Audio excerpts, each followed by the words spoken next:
All right, we should be live. What's up, everybody? Let's double check this though. Yeah. Oh, I think we are. Ah! It popped up on mine, Oh God. and the audio is there. All What's right. up, everybody? Welcome to Katie Ratio Podcast. It's me and Kyle tonight for a little bit. We're going to talk about some fun stuff. Really fun. We just watched through a bunch of new game announcements because we were slacking during the Summer's Games Fest, the PlayStation Showcase, The Future Games, the Xbox Fest. Showcase. We have been keeping up to date. How No. can we call ourselves a designated podcast for? I feel like All there's things nothing really hype though. What are you talking about? We just watched like 5 things. No, I mean like going into it that made me interested in watching it. Whereas like in There's the no- past, okay. I always There's like no specific one game that you're just waiting to see. yeah. I mean, like I want to see something God of War, but none of the I don't feel like they're gonna show it yet. If there's a new God of War, that one would get me hype again. What's the next mythology that they're conquering? They're gonna go to Egypt. I don't know. I saw this like post. I was like, the final one should be like he meets Jesus and like becomes Kills like, Jesus? a disciple of God. Okay. And it ends like happily, and I'm like, why? You Why know would that was be- the original ending, right? He would become one of the three wise men. What? That was the original planned ending. What is happening right now? I fixed the table underneath. Okay, I'm like, what are we doing here? It was Are you playing with your hands unstable. under the table like that? Yeah, that was one of the original endings. So where do you And want to I'm glad start? they didn't go with it. Which game? Which out of what we just watched? What are you So most the hyped about? title of the stream is "Sci-fi is back?" Question mark? Question mark exclamation point. So let's start there. We Right. watched 2 sci-fi games. And there's a third one we're also hyped for, but there's nothing new info on that. That's Exodus. Yeah. But which one would you want to talk about first? Pragmata or Osiris? Let's start with Pragmata because Pragmata. of the 2, that's the one I'm not as hyped about. Okay. But it still looks interesting. So it's a Capcom game about this little robot girl and this guy in a spacesuit. It's, I don't know, like Last of Us in space. Yeah. I'm But not- a smaller girl than Ellie. she's also like maybe a robot or something. I think she is a robot. Like, yeah, she's not human. Yeah. I think it looks interesting. Capcom, I'm not a huge Capcom nerd. Like I know a lot of people are, Yeah. but I'm not one of them. Are you at all? Well, Capcom has been involved in so much. True. They've been around for They're a like- long time. You can find something you like from Capcom. Well, yeah, Okami is one. So I simp for Okami. I simp hard For for Okami. Okami. I like the Street Fighter games, all right. I mean, they do the Resident Evil games. I love the Resident Evil games. Yeah? So, Dragon's Dogma 2 didn't really hit for me. I think, yeah, they have such a wide variety of things that they do that. Particularly, I do love the Resident Evil games. Who was this one made by? Did you see? Who's making? Is it just Capcom? Capcom's newest IP, but are they the developers or just the publisher? Pragmata game developer. It looks like just Just Capcom. They're doing the whole thing. Wow. Okay. Yeah. So, I'm going to keep my eye on it. I think it looks interesting enough for me to keep watching and see like what the reviews. It's not a day one purchase, but The gameplay looks fun. So it looks Yeah. cool. Like you're like kind of the stereotypical like action hero guy in a sci-fi setting, and you got the little girl on your back that apparently can like hack things and like I don't know, put up trajectories, like launch patterns for rockets and shit. Like it's hard to say exactly what it's going to be, but it looks like it's going to be that tag, like you're playing 2 characters in one type thing where they both have a.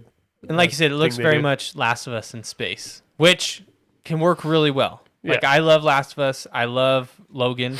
I think did it as well as 2. Yeah. I would say though, out of the 2 we watched, I'm more hyped out of the 2 for the Expanse one. Yeah. Expanse, Osiris, What was it called? Osiris Reborn, I think. Yeah. Yes.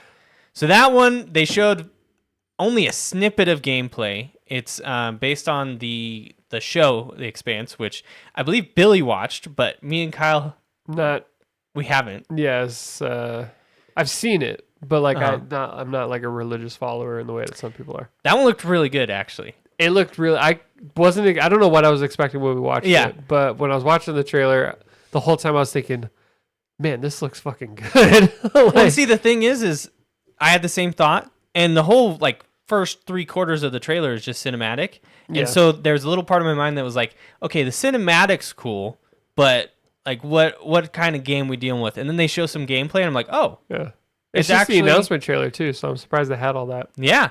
That one is made by Owlcat Games, it looks like. What else has Owlcat done? That's a good question.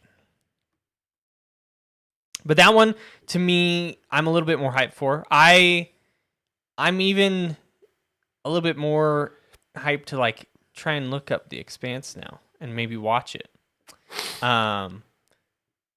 They did the Pathfinder Kingmaker games. I don't know. Warhammer 40K, Rogue Trader. You don't know the Pathfinder games? Pathfinder. No. No. They're fun. It's like a D20 system. Okay. Is this their first like third-person shooter game? It looks like it. The other games didn't look up. Pathfinder Kingmaker.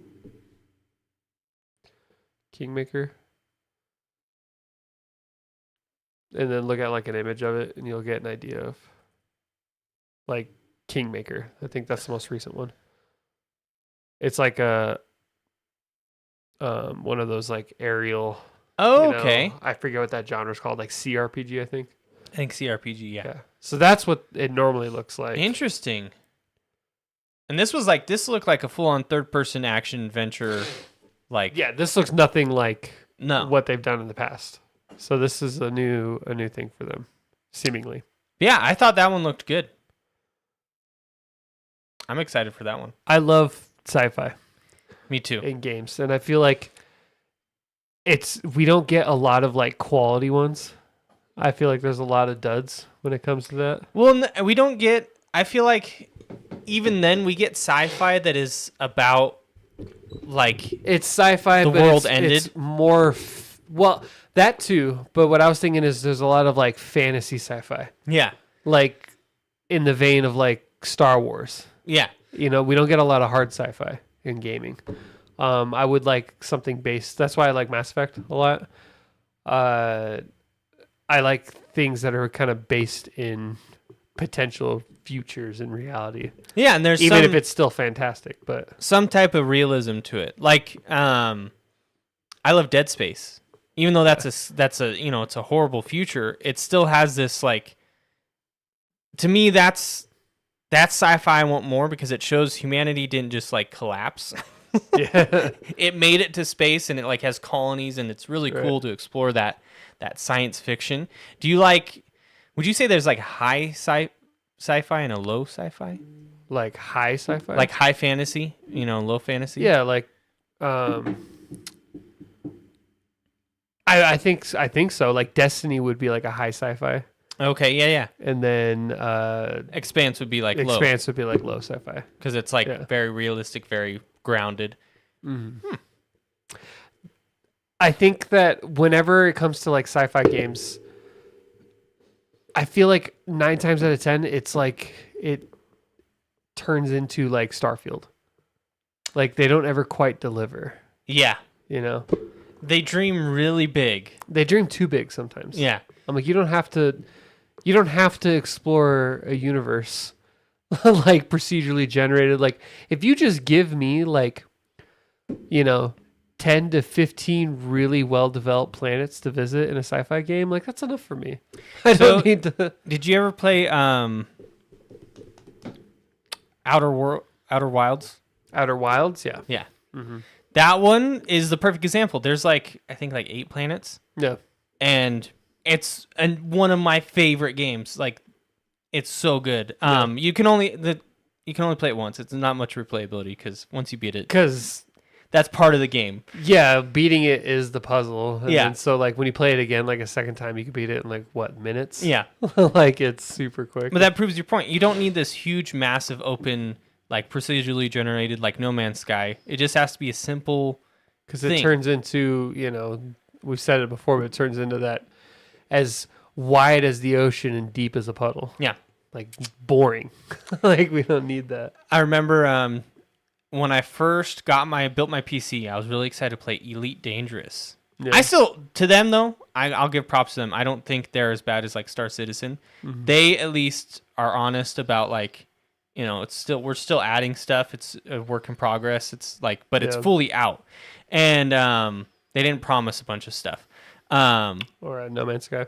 Yeah, but going into Elite Dangerous, my imagination was crazy because like, what, I can go to any planet, I can go to any solar system. And then reality hits of, I actually have to travel to those solar systems, and it takes like it takes time. Like I don't have faster than light travel. Yeah, it's like okay. I need to go. So I think there needs to be a little bit of that. Yeah. But the main one I'm hyped for is Exodus. We haven't heard anything on that. The trailer for Exodus. Well, before we jump into that, Okay. looking at The Expanse of Cyrus Expanse, Reborn. yes. So the first like 3 minutes is all cinematic. They set up like a cool little like 3-man squad. So I thought it was going to be like a 3-player multiplayer. Yeah, I wasn't sure what it was at first. They're infiltrating like an enemy ship of some I kind. love that kind of They're stuff. fighting with other humans. It doesn't look like it's going to be some crazy alien thing, at least right now. But they have a lot of cool things happening. Like one, it shows cool ship warfare. Of course, that's cinematic. We don't know what's going to happen with that. But then they have like whole scenes where they're getting thrown through space and they're like using like mag boots and stuff to try and catch onto the side of the ship.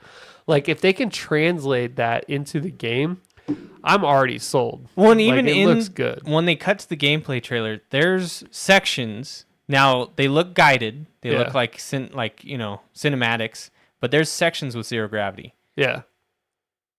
They also show things like cool, like weapons. Like, I think that if they're really going to play with gravity the way they did in this trailer, it could be interesting. Like that one where he throws the grenade into the air and it like floats and then it tracks to a target and follows it. Yeah. Like just things like that. Like you can get really creative gameplay wise with zero gravity effects. And then, the smoke is obscuring, so they go on the roof to kill the people. Yeah, and he's walking upside down. And then it's like, you are. That's one thing that Mass Effect never had, I feel like, is safe for like that one mission in Mass Effect 3 where you're going into the Geth Dreadnought. Yeah. That's the only one that ever really played with gravity, I feel like. And you're in space. You could utilize that so much more. It did, the other time was when the Normandy's blown up. In the very beginning of and you Mass walk Effect 2. upside down. But exactly, they could be really cool with that zero gravity. They could do tons of creative stuff. Dead Space uses it decently. And like boss fights. In boss fights and stuff like that. And then they do show like an alien at the end. It's like some crystalline. Our lore knowledge of the Expanse is minimal. Very small. We're probably not the best people to talk about this, but looking at it from an outsider's perspective on like a good sci-fi game, this gives me a lot of hope. Yeah. For sure. Who do you think the main character is? This dude here? Or this maybe you have a choice. Might have a choice. It looks probably like you're going to be playing as... At least the girl seemed like she had more of a... They made her more badass. Yeah, they made her more badass. So she's either the main character or she's the leader of your group and like an important character, but not the main character. You're following her. Yeah. So, that looks good. That looks like us. So that looks really good. The other one that looks really good is Exodus. And no new trailers have come out since we last talked about this, but I feel like we have to keep talking about it to keep it alive because it looks so good. And so far, we've only ever seen cinematic, though, right? We saw snips of gameplay recently, right? There was that one gameplay trailer, and it looked very Mass Effect-y, which makes sense. They're ex-Bioware veterans. It didn't seem to be playing around with gravity in the same way. Not yet. Not yet. But that is funny that you mentioned that. Yeah, they didn't really even focus on it in the trailers versus the Expanse one. They were like showing, this is space. This is space. Versus, I feel like Mass Effect and maybe Exodus, it's like it takes place in space, but it's, I want to see a game really lean into that because that could be really cool. Exodus looks like the story is going to be pretty wild though. Like the story looks really. They deal with time dilation. It's seemingly from the trailer. There's like a young, middle, and old version of the main character. They all are like talking to each other at one point. This is like time loops and There's stuff. like time loops. So I feel like it could be. I feel like this is going to be the next big thing is Exodus, and being such Mass Effect nerds that we are, the fact that it's developed by, the former A team of BioWare, gets me excited as well. And I'm looking at, so we found a website, space.com. I guess they're working on novels, or it's based on novels. Exodus. Yeah. The Archimedes engine. Prequels to the present day of the game. When did that come Archimedes engine is the first book, I think. The Archimedes engine, Peter F. Hamilton. It came out in 2024, so very recently. Okay. I have not read it, but the book is apparently written by the same guys writing the lore for the game. All right. I wonder what the reception is on that game. Just came out in September, or on that book. On the book? I guess it sounds like they want it to be more than just a video game. They want it to be tabletop game and books as well. So they want it to be a whole thing. They want to make this universe stick. It's got pretty good reviews. The Archimedes engine. Huh. I can't wait to just get really soaked into the lore of this. And so it's set to come out in 2026. I hope they start ramping up. Well, I guess it is still just 2025. I want to see some more. Yeah, I know. I'm itching for it. Besides this, Kyle, what would be the next, what would be your ticket seller? Like you're going to watch a live stream of a game show because they're going to show off some new game. I think veering away from sci-fi, I am starting to get pretty interested in The Witcher 4. So I would like to, if I hear rumors of more stuff being shown about The Witcher 4, I definitely tune in to a showcase. Is the release date still 2026? Is that what they said, or is it later than that? For Witcher? Yeah. Let's check.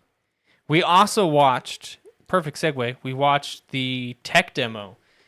It's Unreal Engine late tech 2026 to mid 2027. I'm thinking probably mid 2027. It's gonna be more likely.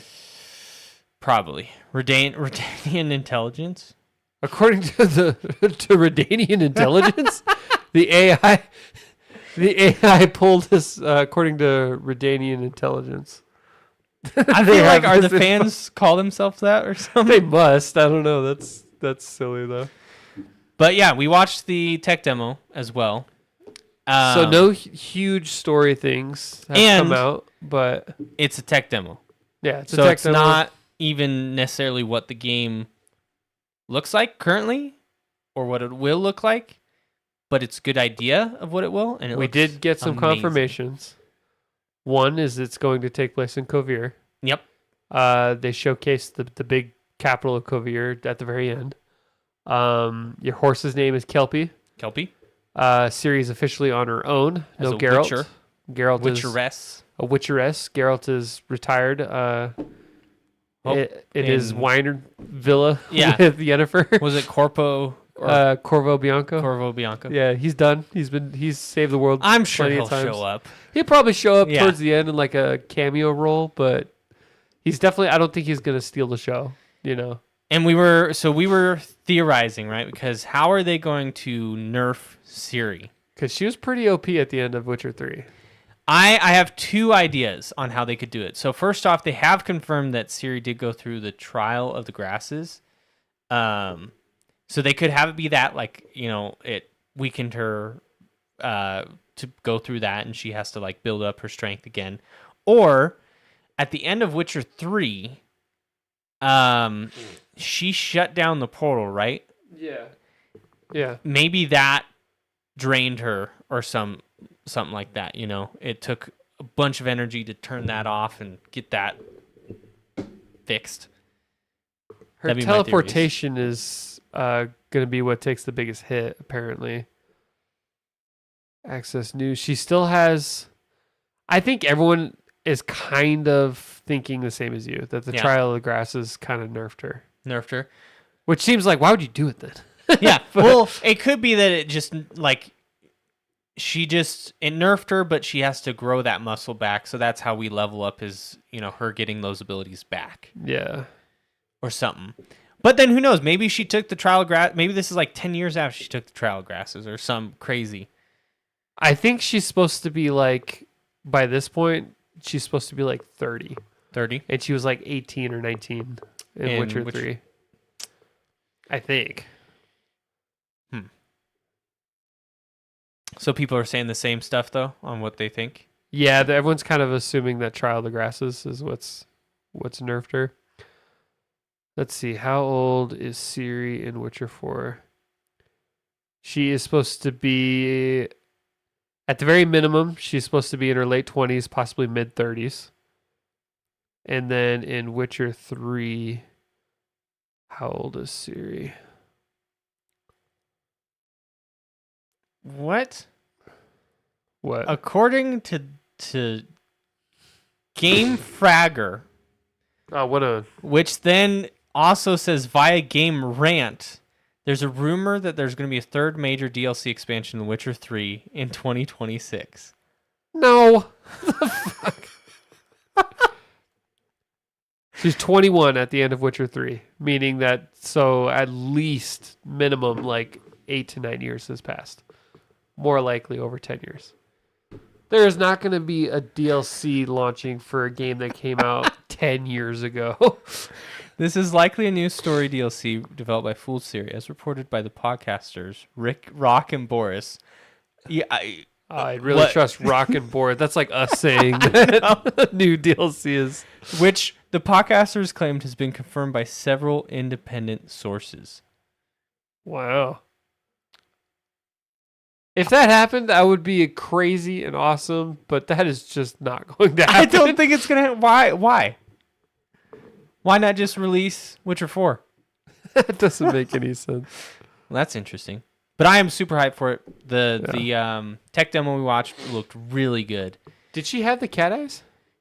I didn't notice. If she went through the trial, you're supposed to have those, right? Yeah, she does. I think ultimately the benefits you get from passing the trial are better specifically to monster hunting. Because doesn't it make you immune to a lot of poisons? Yeah, like poisons and potions you can take, and like it just is more suited. If that's what she's going to do, it's more suited to that. Yeah. So she might just be sacrificing some of her other Lady of Space and Time stuff to just be a Witcher. So I wonder, do you think, are they going to settle with a canon ending? They have to, right? I mean... Or are they going to make it to where she just doesn't ever talk about it? I think the canon ending is her becoming a Witcher. Like the one at the end where her and Geralt are... Yeah, hunting the griffin. And then he gets her that sword that says, like, swallow or whatever. And then she's like, let's get started. And they close the blade and then the game ends. Huh. Which I'm okay with that being the canon ending. I think it'll be interesting because there's only really, 2 endings where Ciri lives? Yeah, she's either Empress or Witcher. Yeah. I've only ever done the Witcher Ciri ending, though. I did the Empress every time I play the game, and I played it through like 3 or 4 times. I just can't bring myself to do any other way for some reason. That's how I am with choice games. Yeah, I'm like, once I find the choice I like, I just do that one. Like, this is how it is. This is canon. And then I'm like, I'll play it again. I can make other choices. No, I tried that in Cyberpunk, where I'm like, I'm gonna play this totally, and then I end up just doing the same thing all the way through. I'm playing it the same again. Yeah. Cyberpunk. So back to sci-fi. Uh-huh. I'm excited that we got like 3 games worth watching right now. Because Cyberpunk, I love Cyberpunk. It's one of my favorite games of all time. But I do want to get kind of more towards like away from like gritty on Earth sci-fi. If that makes like the cyberpunk genre, I'd like to get back into like space and more fantastic sci-fi. Yeah, sci-fi is such a broad, like, I mean, I guess so is fantasy, but I feel like they get railroaded a lot into a specific subgenre of it. Like when you think of fantasy, a lot of people think of like Lord of the Rings, Dungeons and Dragons. Mm-hmm. When it's like that doesn't necessarily have to be fantasy. Like fantasy is a lot more broad. You could do some like, you know, steampunk magic world, and that's technically fantasy. Which is what they're kind of doing with that game Split Fiction. Yeah. People, I haven't played it yet, but I'm seeing all this stuff on how like it feels like we need to play that. Like it looks so good. Like it's a blend of sci-fi and fantasy, and I'll be able to talk about it more when I actually play it, but that's exactly that, I think. So patch 2.3 on Cyberpunk. I'm seeing if there's any updates on what it might be. Any updates on what it is. There's wish lists. There's, according to MSN, Cyberpunk's 2077 2.3 update opens a Pandora's box the game can't close. What is this Pandora's box, MSN? That's a little wild. Oh god, I have to hit continue reading. Sets a precedent that's too hard for it to undo. All right, this is just a lot of conjecture. Yeah. Do we even know what the patch is going to introduce? No. Blotro crossover. I know they did that in the last patch, which was interesting. But no, there's no... As far as I could see, there's some leak, but you have to watch a YouTube video. We're not going to watch that YouTube video. And he's probably going to talk about, you know, for the whole video and then tell you like one little thing at the end. 21st patch of Cyberpunk 2077. 2.3. Scheduled release on June 26th. Yeah, so end of this month. Like a week, 10 days from now. Space 100%, Reno Astro guy says. Little bias though. Makes sense, your name. But yeah, I want more fantastical space. Or not fantastical. Fantastic's not the right word, but when compared to like Cyberpunk. Compared to games like Cyberpunk or, you know, Deus Ex and stuff like I would like to get space opera. Maybe that's what I'm looking for. Instead of Cyberpunk, space opera. Yes. Which I feel like, do you think developers are scared of making space opera games?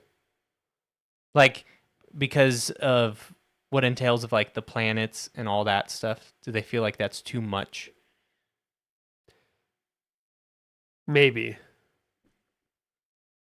Because it's a lot to take on. Like, I mean, Exodus is apparently they're creating a whole universe where games, books, tabletop, like they have this vision for it.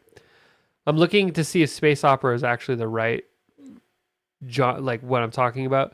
Technically, what started it is Star Wars, so that's more fantasy again. But a space opera is a subgenre of science fiction characterized by its focus on grand, melodramatic adventures often set in space or on other worlds, typically involving interstellar conflicts, galactic empires, and heroic characters.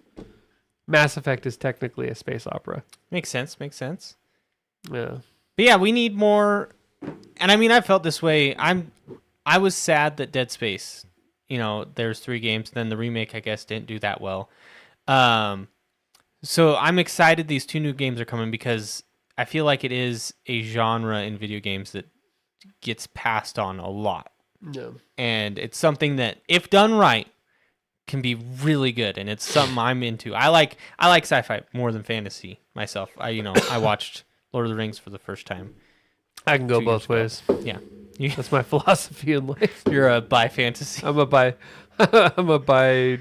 fantasy. What would you call that? Bi-fi. I'm pretty poly with my interests. in nerddom. I can go either ways. They can exist harmoniously Together.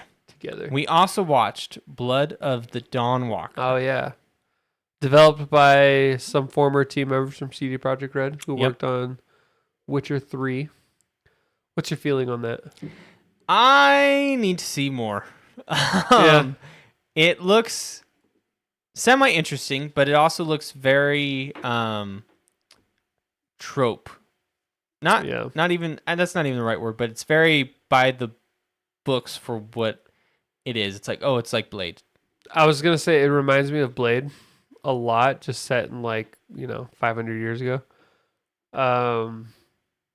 You're a dawn walker. You were turned into a vampire. Something went wrong, so you could walk in the sun. Yeah.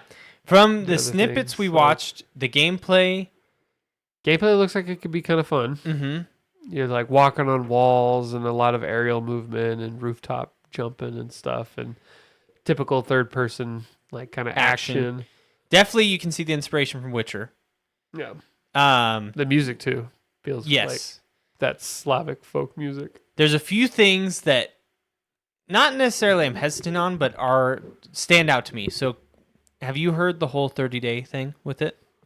No. So the whole game supposedly takes place over 30 in-game days. Okay. And people have asked for clarification from the developers. The developers said the time only moves forward after you complete certain missions. So that I'm okay with, but do you feel like that limits... Does that worry you at all? That it has... to me that just sounds like that's just the story takes place over 30 days. Okay. But the story of Cyberpunk takes place over the course of a week. Yeah. Somehow V does all that. Yeah, because V's always like, oh shit, just can't go much longer. And then you take them on 500 hours of side quest. 500 hours later. Oh god. And I don't know why it's always funny when. Do you like artificial... I don't like timers put on my story. I don't. Yeah, I'm not a fan of that. For Cyberpunk, I don't know why. For some reason, I just forgive it. Because it kind of doesn't really affect it too much for me. Except for when he has those moments where he's like, oh shit, just starts throwing up randomly, and then you just move on. I think they handled it well because it wasn't a specific timer. It was more. It was just this you is gotta going figure to kill you. something out. Yeah. But it wasn't like you have 30 days. Yeah. Or this will kill you. You have 24 hours before your brain explodes. No. But no, I'm not a fan of timers in games. I like to, I like that always to just be alluded to, but not explicitly stated on how long something takes. Think of Mass Effect. How long, the course of Mass Effect 1, that game in itself, couldn't have been more than a week. Yeah, true. I mean, because you're on a crunch. And Saren is on the move. Saren's on the move. That whole thing, maybe 5 to 7 days in total. The one you get a little funky on for me is Mass Effect 3. Yeah. Because it seems like there's a lot of time that passes. That could be the course of several months. Yeah. I feel like. Because Earth gets fucking demolished by the time you make it back. But even then, it's hard to say because Anderson and his crew are holding out on Earth that long. Yeah. So it's... So Mass Effect is a weird... in the grand scheme of things... It takes place over the course of several years because Shepard dies and there's that 2-year rebuilding and all that. But I don't think it actually the actual gameplay altogether is maybe a month between 1, 2, and 3. Was there ever a game with a time limit that made you almost quit? Majora's Mask. Majora's Mask. That's a very infamous one. Yeah. First time I played, I was a kid. And that was brutal for a child. You're like, the moon, oh my god. Not necessarily a time limit, but one that really bugs me is Resident Evil 2, Mr. X. Oh, yeah. Because I'm like, I just want to explore. Yeah, why do I have to... have this big guy coming after me? Yeah. So I'll keep my eye on the game, Dawn Walker, and I want to see more, though. Yeah, I'm not sold yet. It's definitely not a day one. It's probably going to be a wait to see. Because they also made some pretty big promises as far as like how much impact your choices and stuff have. I get worried with big promises anymore. Yeah. Like, I don't trust them. It hasn't worked out well in a while, I feel like. We're also some game with big... Well, see, this is the thing that's funny. We're going to talk about Mind's Eye. I know nothing about it. It's going to be really short. People say that big promises were made. I did not know any of these. Like, I don't know how this one seemed to have flown under my radar, but the rest of the internet is picking up on it. So it was some ex-Grand Theft Auto developers. They made this game called Mind's Eye. And supposedly... Did it come out? It did. Oh, okay. June 10th. And it, like, flopped. The first I heard about it was... I haven't even heard of this. Yeah. The first I heard about it was there was bad reviews being placed on, like, Steam. And the developer said that everybody who's leaving a bad review is being paid. That's a bold statement. That's a bold statement. And then that's the first I heard about it. I had no clue it was coming out. I watched a trailer on it. It looked bad. It didn't look good. I'm just really confused about this one because the developer is called Build a Rocket Boy. Build a Rocket Boy. That's the name of the developer. I don't know anything about this. I don't. You don't need to. Now I'm curious to get soaked into the lore of this. So, and what they were touting, the little bit I watched on it, they wanted to build like, or supposedly it might be in the game already. You can create custom like campaigns and maps. So it's like Fortnite. And it didn't happen that way. Yeah, because it was a main story in this game, in the main game release, but then the longevity of it was supposed to be the community is going to create these missions, create these landscapes, right, and play around with it. And to be able to do that with a game, I feel like you have to have already an established like fan base. Yeah, and there's a ton of people that work for like Rockstar. Uh-huh. What do they mean by ex-developers? Like were these key people, or like what are Build a Rocket Boy Game Studios? We'd have to look it up. Mind's Eye. Let's see. What a name. Build a Rocket Boy. Build a Rocket Boy. They developed other games, one called Everywhere. Leslie Benzies is the guy. Leslie Benzies. What did he do with...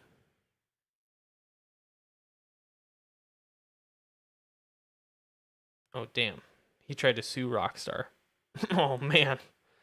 This is just sad. I know. It's like, ooh. He's going to come after us because clearly we're huge podcasts. I think. And what we say influences the market. He's going to be like, these guys talked about me. They need to die. He just sends assassins to come get us because we talked about Mind's Eye. Yeah, fight them off. I that's all I got to say on it. I have nothing to say on it. This means nothing to me. It should. It means nothing. We rewatched the James Bond trailer. Oh, yes. Yeah. That one actually does look good. Yeah. I know we talked about it last time a little bit, right? We did briefly. Yeah. At that point, I was the only one that had watched it. No, I watched it when I was talking about it with you. No, I don't think so. I did. I think you're full of shit. I might be. Don't think you did. I gotta clearly. I gotta take it. It looks good. Looks I'm good. hyped for it. I think Hitman is a good developer to handle it. It's a perfect mix of like espionage and action, and like they know how to do that. Car chases, gadgets, assassination missions. I wonder. Yeah. So you know how like with Hitman, they the newest Hitman game, it's like a live service because they always add new assassination targets and new levels. Right. Do you think they're going to do something similar with this one? Like, I know there's think going to be a main so. campaign, but then I wonder if they'll have like A live service for it. I think it's probably going to stick to just being a single player experience. yeah. And if it's successful, it might spawn a series. But this is like an origin story. He hasn't earned his 00 number yet. It seems like it's a good mix between like the campy James Bond as well as like the gritty ones. Like it kind of is in the middle there somewhere. Is this a day one for you? Maybe. Maybe. Yeah, I want to see more stuff come out. So you want to see more stuff? Yeah, I want to see more gameplay that's not as chopped up. I'd like to see like a live demo played. It was very much edited. Yeah. Like you could tell it was like, okay, we show this and then cut it. But it looks like it's going to be one of those that plays, it's going to be very cinematic. It's going to play like a playable movie almost, but like with good gameplay. Some people are upset about his appearance. You were saying that he's not. A lot of people are feeling like he just doesn't embody James Bond. But you were saying last podcast that that's like the most book accurate version of him. It's the most book accurate so far. He's supposed to be like a brunette, like 6 foot tall, 200-pound dude with a scar on his cheek. Obviously he's put more in the modern era because the character was thought up and designed in like the 50s. I think we looked up last time. But that I don't have any complaints with the way he looks. I mean, I don't really know what they wanted out of that. Yeah. Well, do you know what the specific complaints were? I can pull them up right now. I just know that I was that's what I was reading on First Light 007. actor complaints. Let's see. Choice actor playing. They say he just doesn't look like. Some fans feel the younger Bond strays too far from the iconic seasoned spy they know. They're worried about a few things. One, he doesn't look particularly gritty. Like he'd be able, yeah. And then the other is the hairstyle seems a little weird to some people.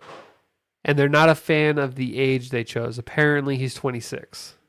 They think that's too young. But I'm like, if you're trying to start a series. Yeah. Especially if he hasn't earned his 00. That's perfect, right? He's just out of the military or, he's just finished serving. Yeah. That makes sense to me. Like if he joined at 18, then he's already got 8 years under his belt. Yeah. And then this is the perfect age where this type of program would want to recruit someone because then they have more time with him. They don't want to recruit somebody who's 36. I mean, they might, but like in reality, they want him as he gets to his prime. Yeah. So that they could develop him in the way that they need to. So I think it's perfect. And he's a loaded gun without a target. Give him a target. If you can identify the target, you are the target. Price just shows up in every universe. You become Price. Yeah, by the end of it, that's gritty. James Bond is Price. Confirmed. Cade Ratio Podcast. You can quote us. Fragger.com. And you can quote me on that. Maybe of Human Torch from Deadpool. You can quote me on You can quote me on that. So that one looks exciting. Mm-hmm. Maybe potentially a day one. I'll see as more stuff comes out. It's developed by, was it IO Interactive? Yeah. That does. So there's that. And then what is Amazon MGM? Like, did Amazon buy MGM? I mean, yeah, I'm pretty sure. Oh, okay. I didn't know that. Because they threw that up there too. Amazon MGM. Amazon MGM. Yeah, I think Amazon bought them. Oh, okay. Did you play a lot of the Hitman games? I played one. I missed the train. What about you? I tried to get into them, and I feel like they never quite clicked for me, and so that part is a little concerning. But from what I'm looking at, it looks pretty. Maybe it's just because I don't like Agent 47 that much as a character. It's because he's bald, huh? Yeah, I just don't like bald people.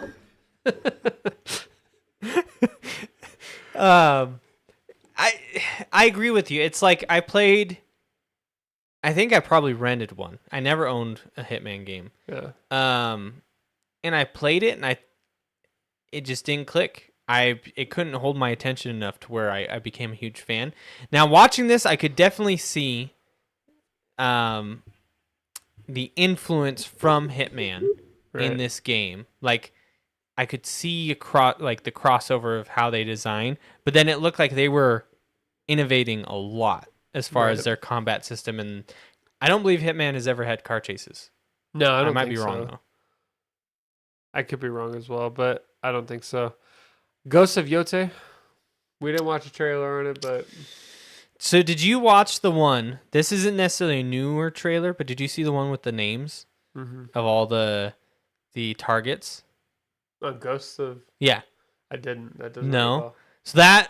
So it's a trailer that shows the main character, and she's got a list of targets, and it goes down the list. Yeah. So it's very much kind of like Kill Bill, like where it's like she has these people, revenge? Yeah, that she's getting revenge, and they go through and is they she going after samurai, and everybody. How many years later is this? Like, are samurai even a thing anymore? This is like 300 years later. Okay, or something crazy.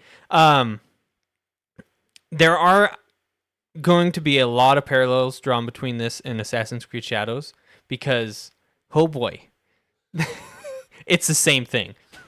All the bad guys are wearing like old-time Japanese wooden masks. And they're like very distinct, like one's... That doesn't necessarily excite me. The fox, the snake, similar. Whatever. Yeah. I personally am more hyped for that than Assassin's Creed Shadows. Assassin's Creed Shadows is okay. I think they might be able to pull off the story better. Sucker Punch, man, Ghost of Tsushima was like just a masterpiece, though. It was. It was about as perfect of a game as you could make. It was one of those ones, for me, it was kind of a one and done, though. I never really felt the urge to go back and do it again. But it just had like a very profound impact on me when I played it. The only reason I played it again is because I think it was like a few months after it came out, they released the patch where the Japanese, they like did that a little more synced up. Yeah, they had that AI that moved their mouths with the audio or something like that. So I played it again with the Japanese on. My only problem is when I play something the first time with a certain voice actor, you get used to it. It makes it to where like if I do that, like I feel like it wouldn't fit right in my head. Yeah. I know. Speaking of voice actors, so I just recently got my friend into Zenless Zone Zero, the game I've preached about on here a few times. I play the game in Japanese. Yeah. With Japanese audio and then English subtitles. Of course you do, you weeb. I am a weeb. And the game's Chinese, right? Yes, the game's Chinese, but you're making it Japanese. Like, no, it's Japanese. But he plays it in English. And so I was streaming, watching him play, and it was so weird. It was so weird to hear the characters, like, speak English and be like, That's not right. I'm like, that's not... That's like a huge chunk of Witcher fans play it in Polish. Really? That's the native. Well, yeah, it makes sense. And if you listen to like the Polish voice actors, some of them are like I feel are better than the American counterparts. But that's another one that like it throws you off when you hear it. Like it at first, it's like that voice doesn't match that body. Do you think that's specifically like because we're Americans, we speak English. English voice actors we feel like aren't as good as sometimes foreign?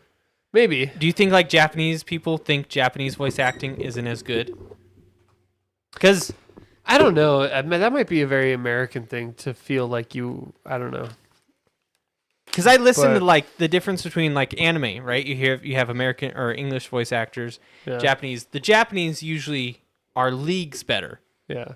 And it's like, but why? It's also I think a care for their property. The property, like they put more effort into it, whereas the American actors are collecting a paycheck. They're like, I'm not saying they don't, they're not putting in the effort, but you do feel like you might want to represent more because this is a Japanese story. They got more investment. They have more to lose. Like, are we going to get like out acted by the Americans when this is a Japanese story. So I feel like they would have more heart in it when they go for it. Makes sense. What's up, Billy? What up? Hey, man. How we doing, gentlemen? Doing good. Great. We watched a bunch of sci-fi video game trailers because there's a bunch of sci-fi games coming out. Have you seen the Expanse one?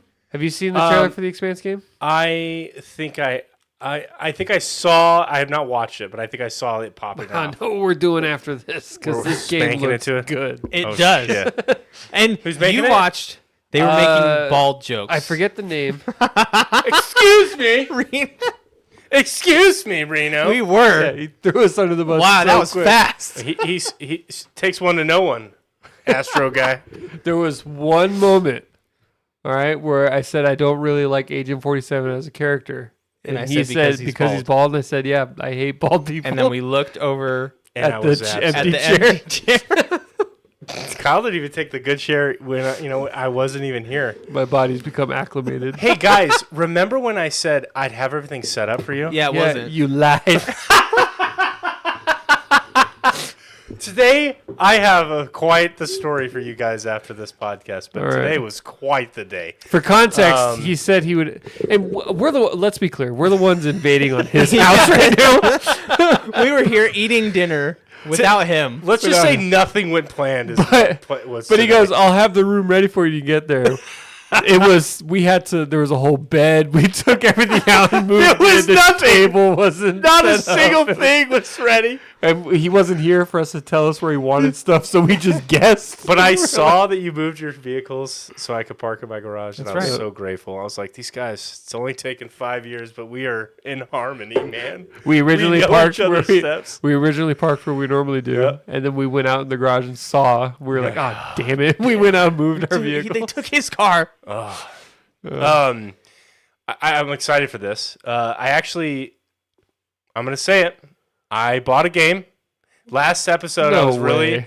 was really like kind of bummed. I felt like nothing was really False news. interesting.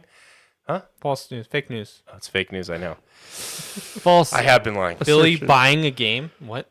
All right, what is it? So I actually have been playing 2 games right now. 2? Dude, I know. Splitgate 2. Okay. Remember we played Splitgate 2? Right, 1? yeah, yeah, we for a got little into bit with that the for a wives. couple weeks. And that was a really kind of fun game. I saw your message. He invited my wife to play, but not me. Interesting. Did right? I? Wow. Okay. You did. I was making moves. Okay.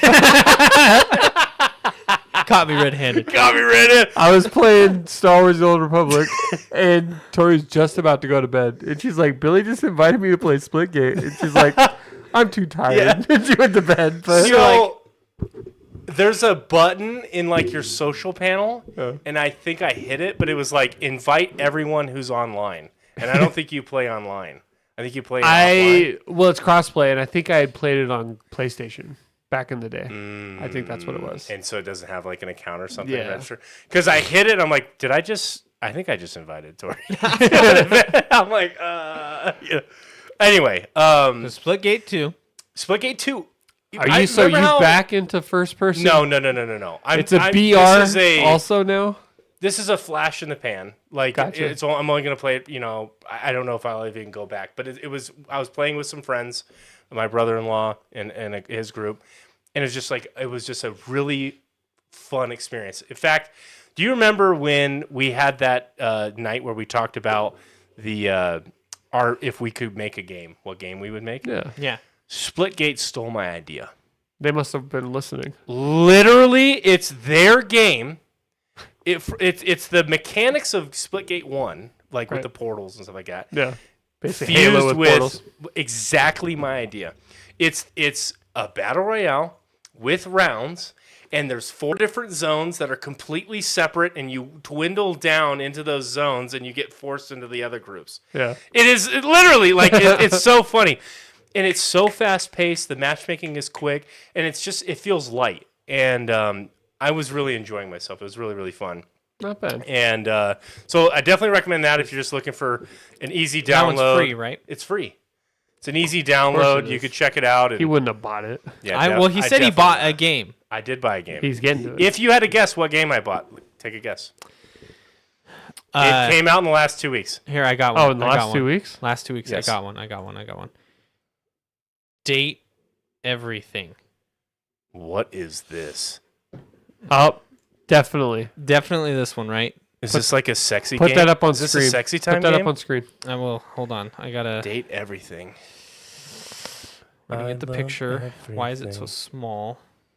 Spending all around my room. Can we get a big size picture? There we go. There we go. Okay. Now I gotta get this here. Wow. I'll get it, guys. Don't I worry. mean, take your time sharing the screen. I mean, I'm on. This is incredible. I'm seeing a. Is that a chicken? You could Is date. that yes. Beast? You can date everything. Is that me? Are you gonna? What are you doing? Come on. You gotta click on the window.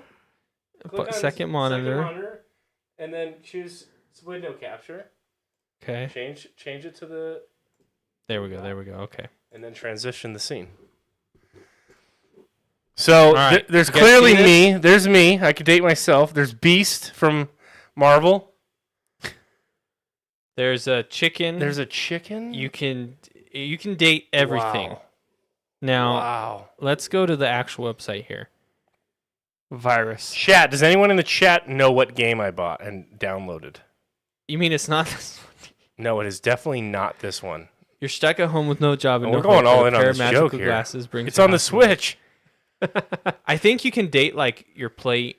You can date like Fully a coffee voice maker. acted? 70,000 voice lines. Okay, you can date a coffee maker. I think you can date glasses. Are you ready to date? Does everything? fully voice acted mean we had AI read a script? Does Maybe. that count? I mean, Here, I'm gonna click. Well, it looks like I should be able to click it, but I it can't. does, Can't but you click can't. 'em. Wow, I'm all in on this Branching game. narratives. Well, 100. What does this cost? Buy it now. $120. Wow. What are the reviews on this? I'm This still looks thinking like, of what I'm this still looks thinking like of a what you lonely boy actually game. bought. All right, I'll tell you. You want to know? I want to Yes. Dune Awakening. know. Oh, I've been I talking know. about Yeah, it. yeah. It came out within the last 2 weeks. If 30 you bucks. bought it early, oh my God, that's disgusting. $30 for date everything. And you get Monster Prom 4 Monster Con. so what do you which is think? the big one. Moving on I- from this, I have we'll not- whatever this. I just bought it within the last 24 hours. I have not had a chance to really dive into it yet. I've watched the opening cinematics. I have Okay. completed the tutorial and maybe a quest or two into it. I've been watching this game really, really closely on streams and stuff, seeing the gameplay, seeing if it's something that's interesting. It's not really an MMO, which is kind of intriguing to me, but there are social elements. Yeah. And the solo gameplay experience is pretty awesome. It already and, graphically, it already looks like way better than Conan. Conan Exile. Yeah. So they've definitely upped their game. It runs great on my PC. Great on my PC. And I've watched, like I said, I've watched a handful of hours of live streams on it. I've seen enough clips where I'm like, I'm going to check this game out. It's only $50. And I joined the subreddit, and people are loving this game. And I'm really excited for it. I love the Dune universe. The gameplay loop seems really interesting. There's not a bunch of like silly, from what I can tell. I'm sure that there is in the most extreme parts of this, but there's it doesn't look like it's really grindy or tedious. It's much more exploratory. It's a subset of MMO. It's a subset of the MMO genre called MMO survival. Yes, So Okay. it's not definitely a survival. it's game. not going to be in the vein of like, If you World guys, of Warcraft or anything No, like that. no, no, It's an MMO, but its focus is survival. And you know what's kind of funny is I feel like modern multiplayer games almost can snag the title MMO just because of all the things that social, like all the things that come with social Everything gaming. has a subset genre know, now yeah, of exactly. like But it's definitely a pretty sick. survival game. It's there are elements similar to Rust if anyone's ever played Rust. It looks fun. There's like I've seen a lot of memed moments where they get hit with Frank. Frank's the worm, you know. Yeah, here's and Frank. there's a lot of ways to troll each other if you play on the PvP servers where you might have just crafted your silent boots where you can move through the sand without having Yeah. a worm detected, but then you can like troll somebody by just like jumping right next to them and like following every step they take. I and stuff. saw What's his name? I think it's Carnage. He's pretty big in the gaming scene. But he clipped a part of his stream where he's playing and he's like just crafted those like silent boots and he's running across the desert and he's like, awesome, this is great. I feel good about it. So I'm running. And then the worm like catches up, is about to kill him. He's like, what is happening? And then like he turns around and you look and there's like some butt naked dude just jumping behind him, like messing with him. And he's like, no, and the worm like just eats him. I think I might have seen that clip. Yeah. Which is almost exactly what you described. Exactly, so you must right? have seen that, but.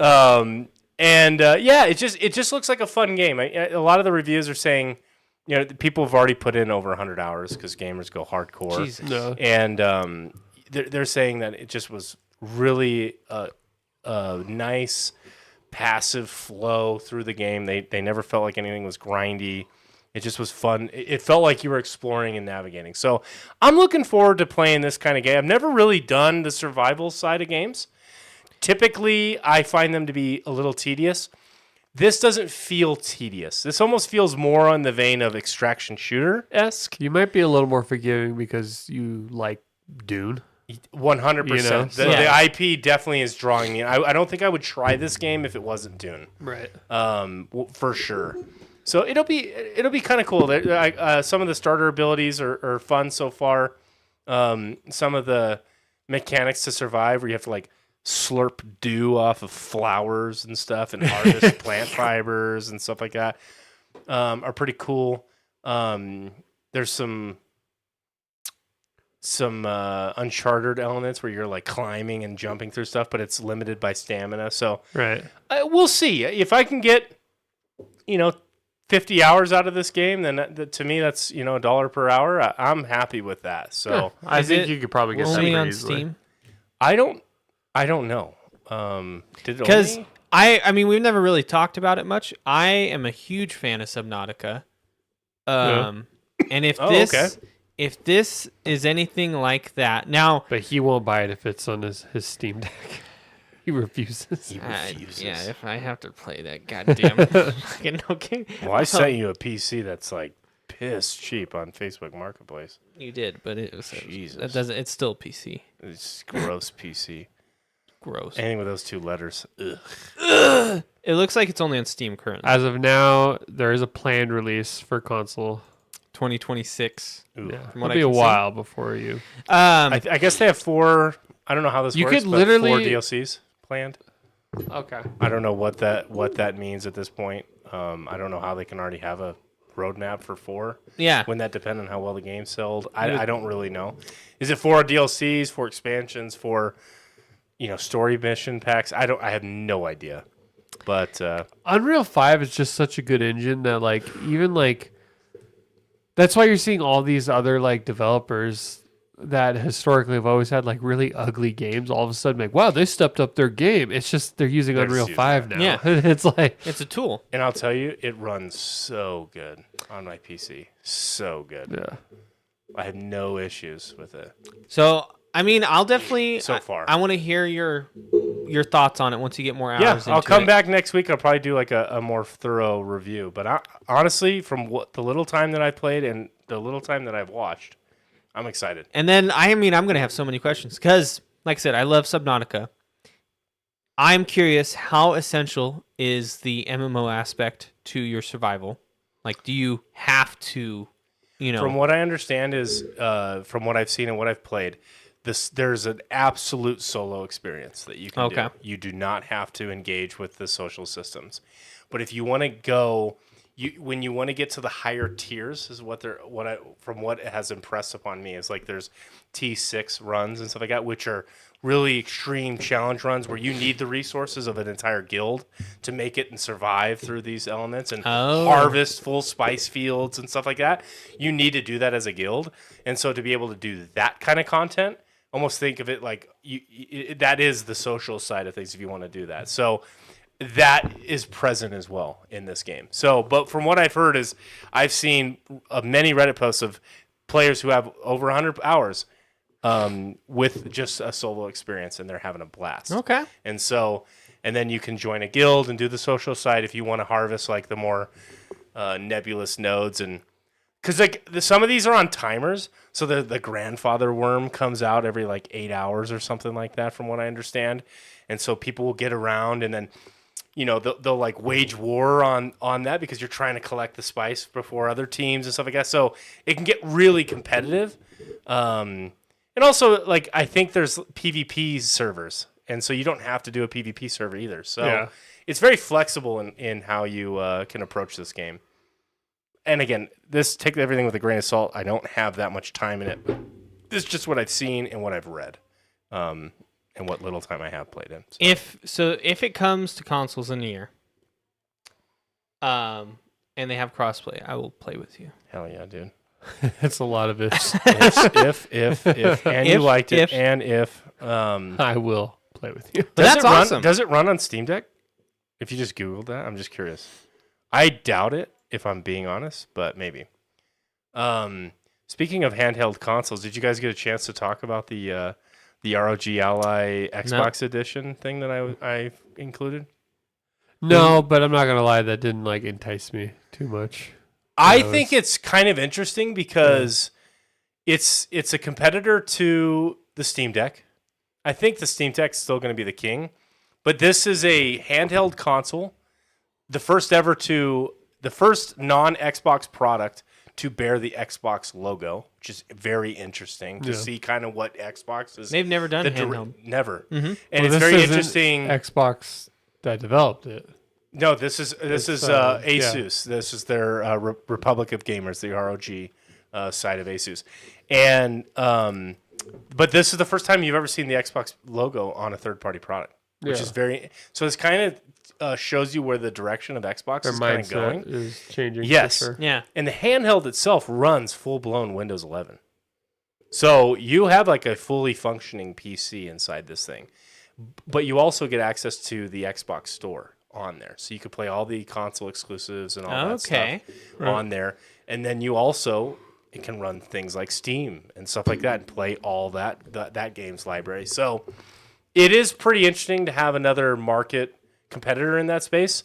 I think what's kind of cool is the Steam Deck has such a brand around it where you might see games developed with the Steam Deck in mind, and there might be a graphical preset that says Steam Deck. Yeah. And so I don't know if we're going to get that with the ROG side, but it will be. I'll be curious to see what kind of audience this gets and see how it goes. So I'm never been a handheld gaming kind of guy, but I feel like this is a growing market. I feel like we're seeing there's like 8 different. I watched a video on it. There's like 8 different handheld gaming consoles now. There's a lot of variants, and so I kind of like seeing that space. What are your thoughts on being handheld? competed? I kind of have the same feeling about it as I do like a gaming laptop. It's like I don't know. So many. If I want the extra juice from the handheld gaming console, right? What kind of games am I playing? I'm generally going to be playing games that probably require an internet connection. Yeah. And when the times I want to use that thing, I'm not going to be sitting in bed. Well, maybe I know that's probably the majority of your use case, but for me and my lifestyle, if I'm at home, I'm playing on my PC. Yeah. And if I'm traveling, then I don't really have the internet connection to play the games that I probably would. I need a game that's low investment, which usually are multiplayer, right? I'm not going to play, God of War or Ghost of Yotei on my handheld because it's like, no, if I want to be immersed in the story, I want to see it. Yes. So I get you. I'm very similar mindset of like, not for me necessarily, not how. And that's I as somebody who bought a Steam Deck, right? Mm-hmm. Yeah. I think it's a really cool concept. I don't know if it's There's a few games on the Steam Deck that I'm using it to like a quarter of a percentile of its capability when I play these games. FTL. To me, that's low stakes enough. You ever played that game? I'm trying to think of what it is. It's a space ship management game. It's older. They made another game. It's this right here. Tons of fun. I love it.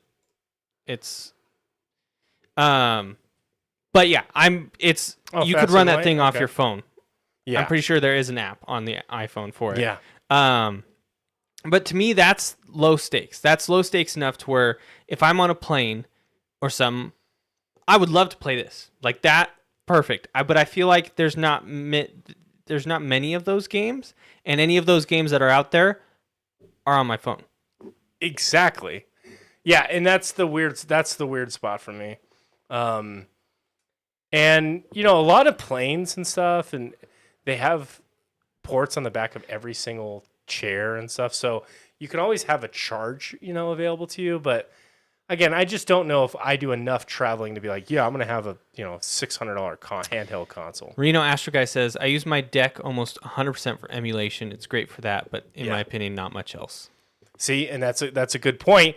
And then the counter argument to that is, well, you could just buy like the $15 Bluetooth controller that you can connect to your phone, and then use your phone as a screen and just play games that way, right? Yeah. Instead of and I understand that, like the emulation side, people get really awesome, spaz out about, but that's not enough for me because I can emulate things on my phone, and I do. So yeah. I don't think I've ever been a part of the market for like handheld gaming. Like there are certain things that like I got into like as a kid and stuff with handheld gaming, but like I've never really been like that's never been enough to really sell me on anything recently for sure. Yeah. Like last time I bought a handheld thing was probably Reno Astro says Game Boy. $500 to play Yeah. Jack and Daxter, baby. Yeah, like I had a PSP, but it's just my cousin gave it to me. I didn't like buy it. Yeah. I was big into PSP on like I was big into PSP, Nintendo DS. That was I never had a good Nintendo chunk. DS. Why was that the last? And let's not include the Switch. Why was that the last big popular one? Because I'm going to be honest with you guys. I'm not even lying here. I'm not in the market for the Nintendo stuff. But I walked into a GameStop today and asked about the Nintendo Switch 2 and almost pulled the trigger on it. No idea why. No idea why. Are you okay? Talk about an impulse. Dude, today nothing went well today. So Are you done? everything went well today. Today was awesome. It just nothing went as planned. Yeah. Ended up doing random shit. So, but I walked into a GameStop It's like today, a character in a movie. So my answer to your question of why, because everyone loved the PSP. exclusives. We've pulled away, especially with handheld, from that. The selling power of the Switch is the exclusives to me. Yeah. Like that's you get 1,000,000%. You get Zelda, you get Donkey Kong, and then Mario Kart. You get all that. They're like advertising. They're like, oh, the Switch 2 can run Cyberpunk. I'm like, cool. That game came out 5 years ago. Yeah. Like, why am I like hyped about that? versus like the Steam so Deck, good. and even the Xbox ROG. I'm like, oh, so I just have access to the same library that I Yeah. have access to. That's an interesting point. Because like the reason I played Nintendo DS was Pokemon. Like I was a big Pokemon guy. Yeah. You couldn't play Pokemon anywhere else. They released like one game on GameCube when I was young, but that was about it. It was very exclusive to just handheld. Yeah. And I think that's the shift. Nintendo seems to be staying with it of like we need to have these games be our sellers, but PlayStation isn't even really trying anymore for the handheld, I don't think. No, I mean the last thing I had was the Vita, which like, God, that sold so bad. that was kind of killed their handheld. Well, because they try to package it with their new like PlayStation Now subscription shit. I don't even remember why, but I just remember I briefly thought about getting a Vita because at that time I was really into like the Uncharted series, and they released an Uncharted game on the Vita that looked actually like good, but I never bought one. No. Maybe it does. It was come gimmicky. exclusives, huh? It was like when consoles get too gimmicky, they lose me. Like the Vita had like a touch screen too. That like there was like one thing where you had to like burn like a blanket or something with like a torch, and you had to use your finger to do it. And like that just feels like that's not intelligent design. Like, oh, we have this feature. It's a tech demo. Let's use it. Like it's a tech demo, not a game. Yeah. Like I want my games to be just a little smarter than that. Yeah. Not that I require a lot, but like when you're just putting things for the sake of it being there, you lose me. Well, I think actually one of the coolest things to come from this Xbox thing is this Xbox handheld gaming set is the Xbox team has now, for the first time ever, been given permission to, I'm going to say this, I don't really know what I'm saying, like make their own Windows 11 in the sense that when you boot a Windows 11 on a desktop PC, you get all this background functionality that's going on. But because you're booting it on this handheld, you don't need to run things like Windows Explorer or all these other little things that you need for the PC experience. And so what they can do is the goal is to run a very, very lightweight version of Windows 11. And I'd like to see them get really fucking good at that. So that like things like the Steam OS can then ship with maybe this Windows 11 Lite version and not run this weird Linux based software, because that's always the trick is compatibility. And if you could just run, like that's what makes Windows so successful is like everything runs on it. If you build software, you build it to run on Windows 11.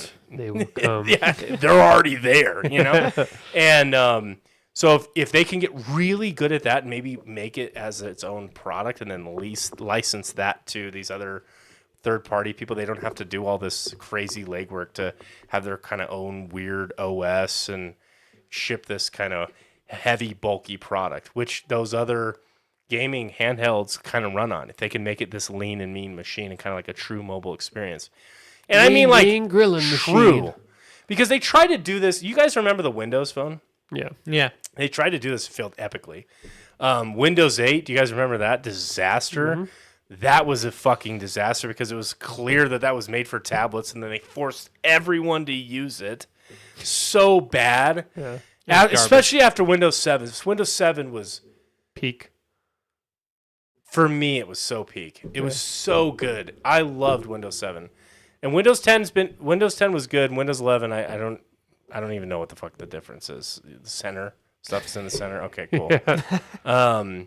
But yeah, I kind of hope that they have a little bit of success with this.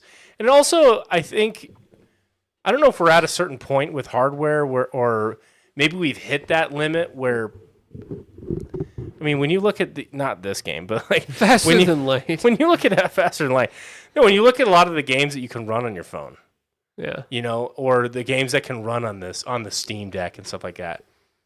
I mean, they look amazing, and you're not hindered in any way from like a desktop PC experience. So if we can find that, almost like how games are optimized nowadays around the console markets, because that's known hardware and that's a lot of the player base. Yeah.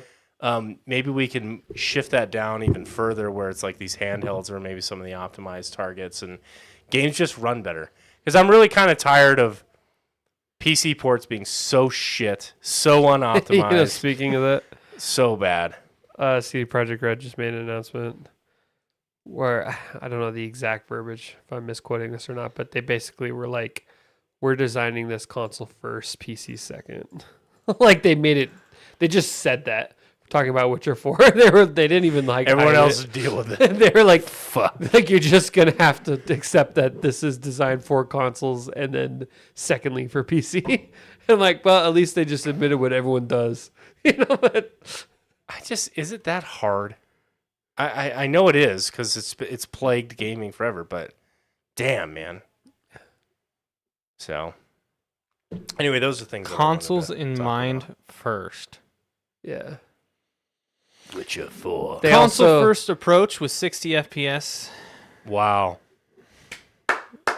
Yeah, you guys live in a dream. 60's all I need, man. That's all I need. I really don't give a shit about.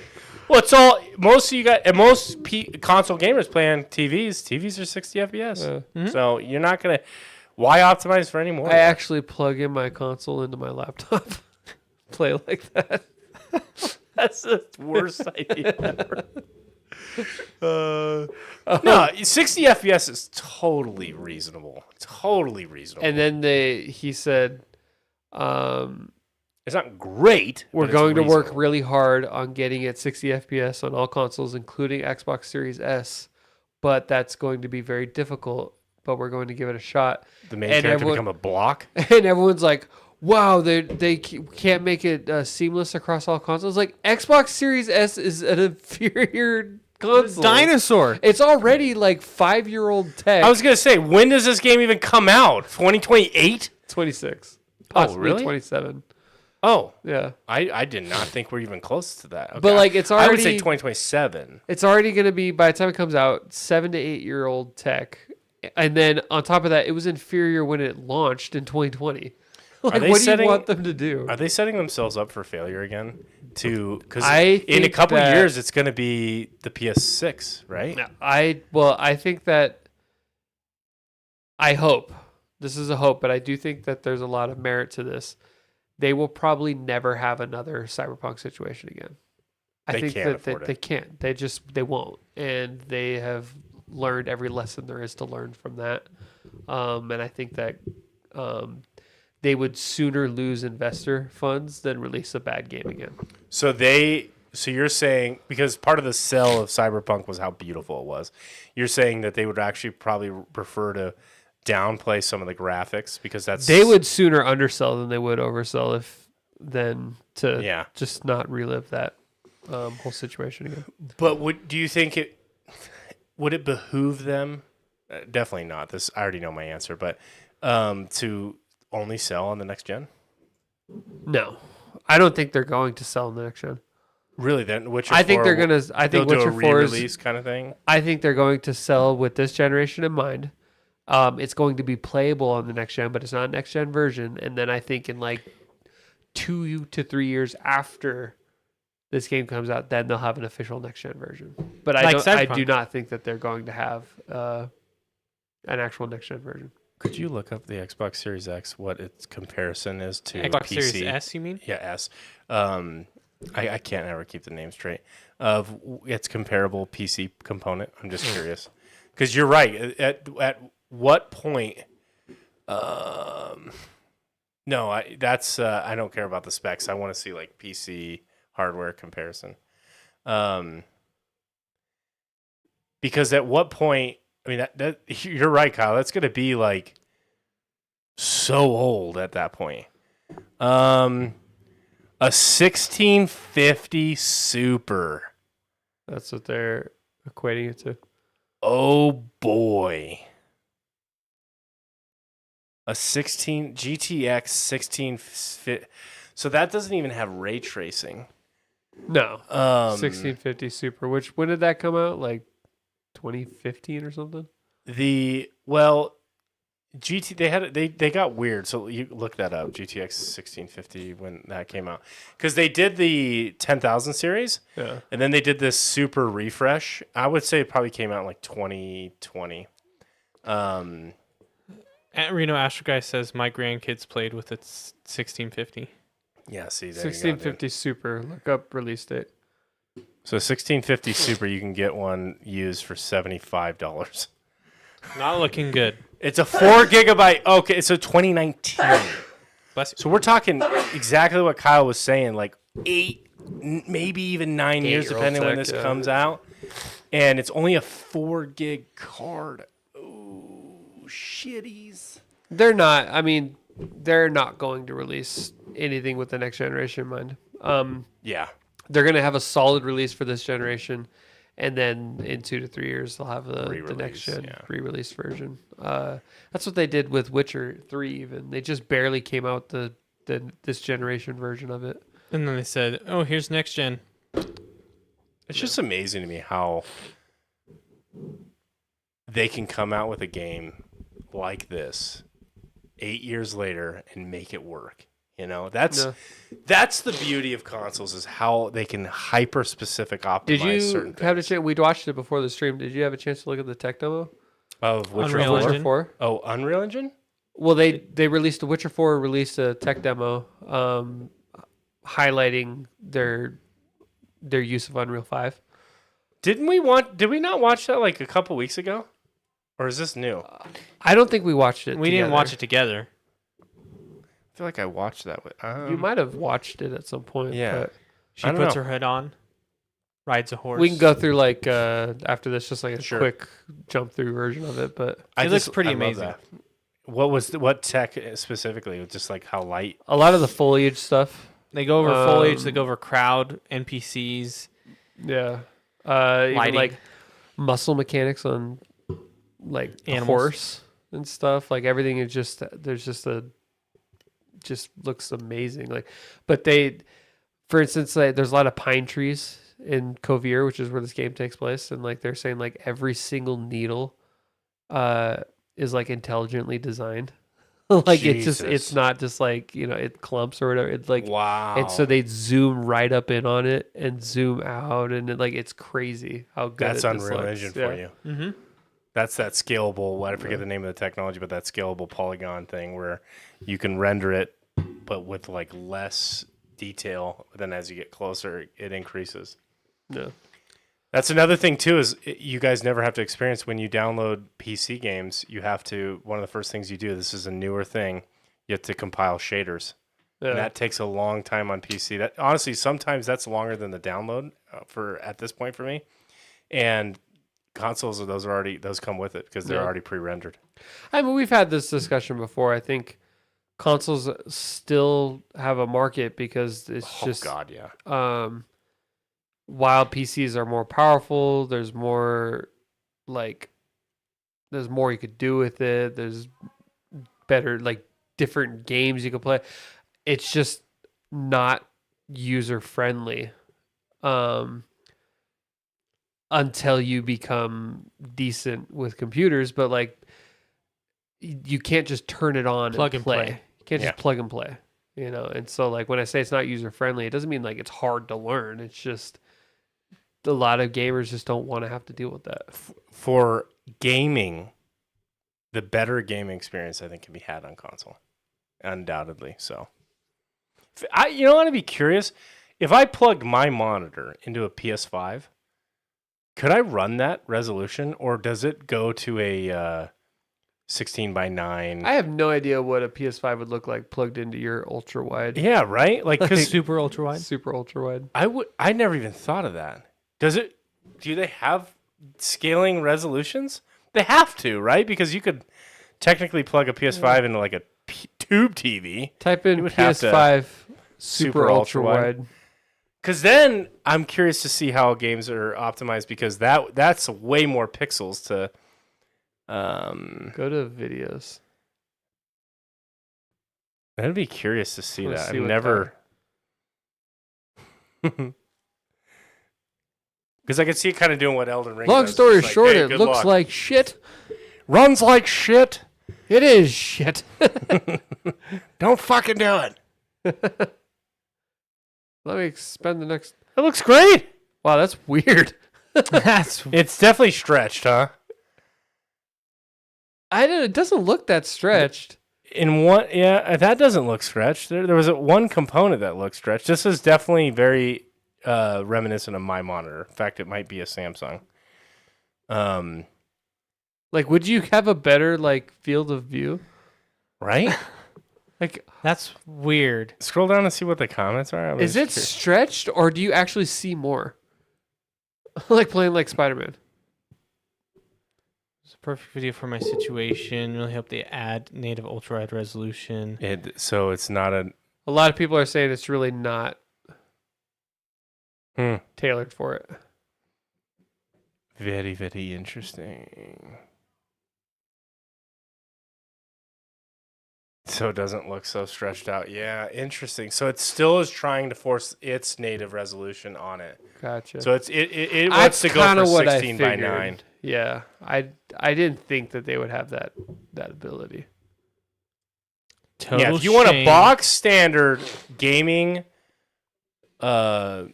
gaming experience, you cannot beat the value of a console. No.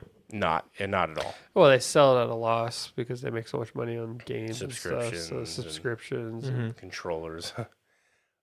I mean, even controllers. I mean, a lot of PC players still use controllers because the controllers that like the dual just that what DualSense? DualShock? Yeah, DualSense? DualShock.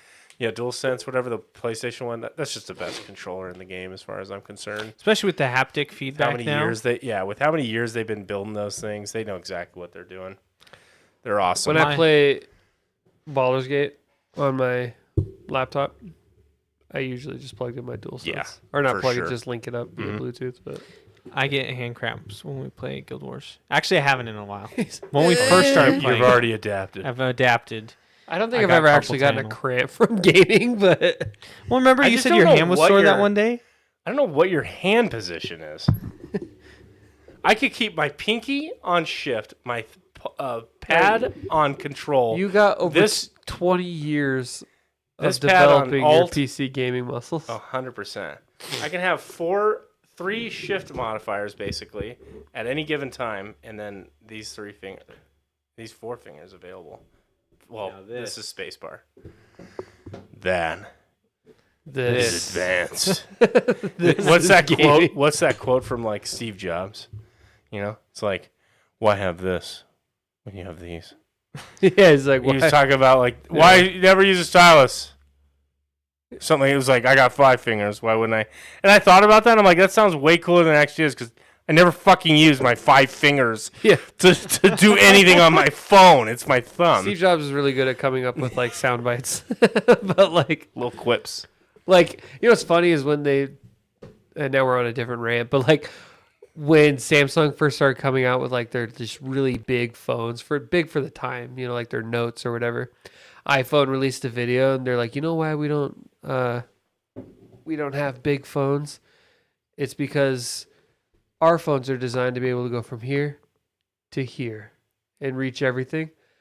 And it's like, that was cool in the trailer. Like, yeah, but now every phone Every is just phone is massive now. massive. Like, this feels normal, this size, but 10, 15 years ago, this was absurdly big for a phone. Yeah. Have you ever gone back and like grabbed your old phones? Yeah, from they're way so back? tiny. They're so tiny.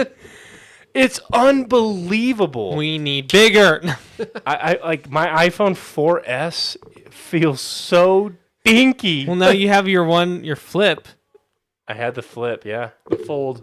or the fold. the fold, Yeah. and that Short-lived. screen. Dude, that was like that was awesome. That was a 4x3, 8.5-inch screen. That was cool. What I happened? wish It that just phone died was out better. on you too quick, or Just the middle. So I think I was not well enough informed.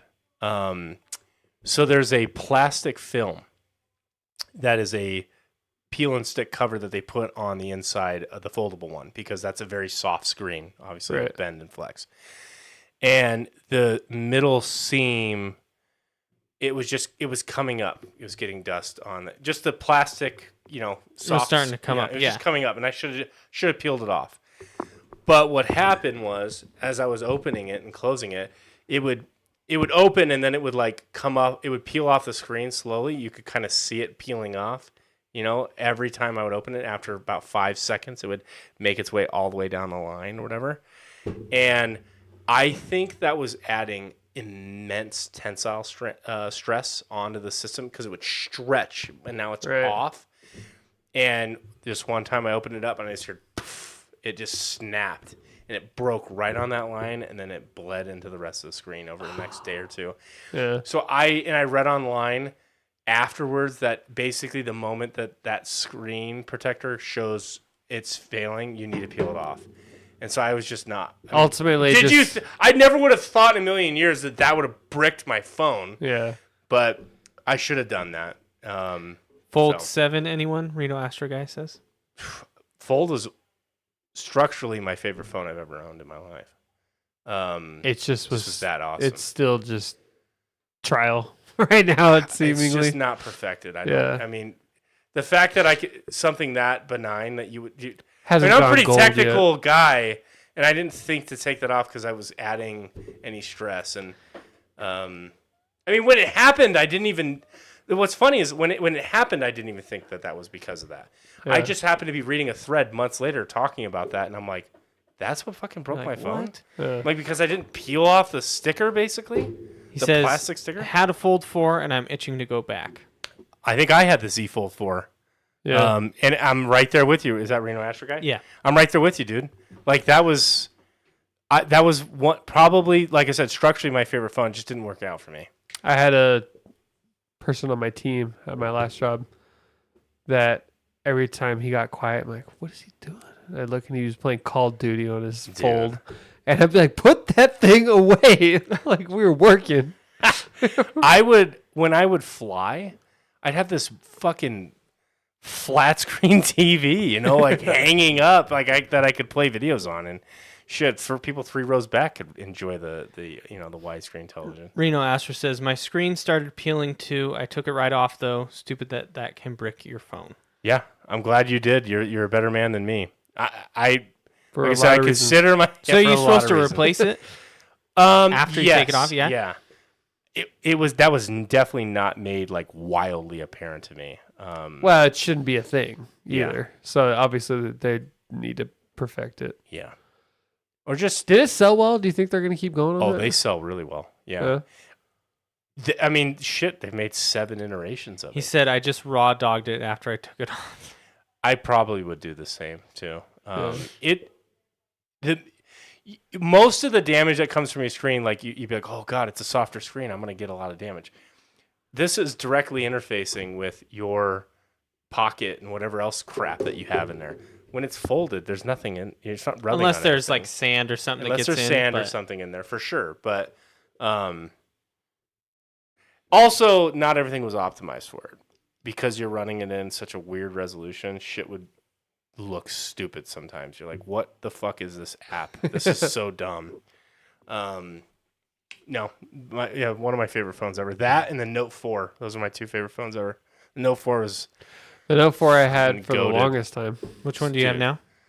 I have the I don't even know, the S24 Ultra, whatever, something like that. It's boring ass phone. Did you guys feel the same way when you upgrade? It doesn't even feel like a fucking upgrade anymore. It just feels like you have the same phone.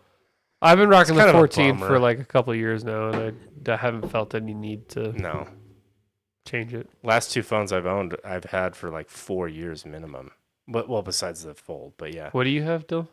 This is the.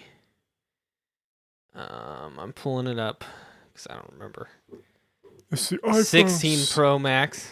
16 Pro Max Ultra Premium Plus. That's right. I have the 14 Pro Max, and this was my first iPhone ever.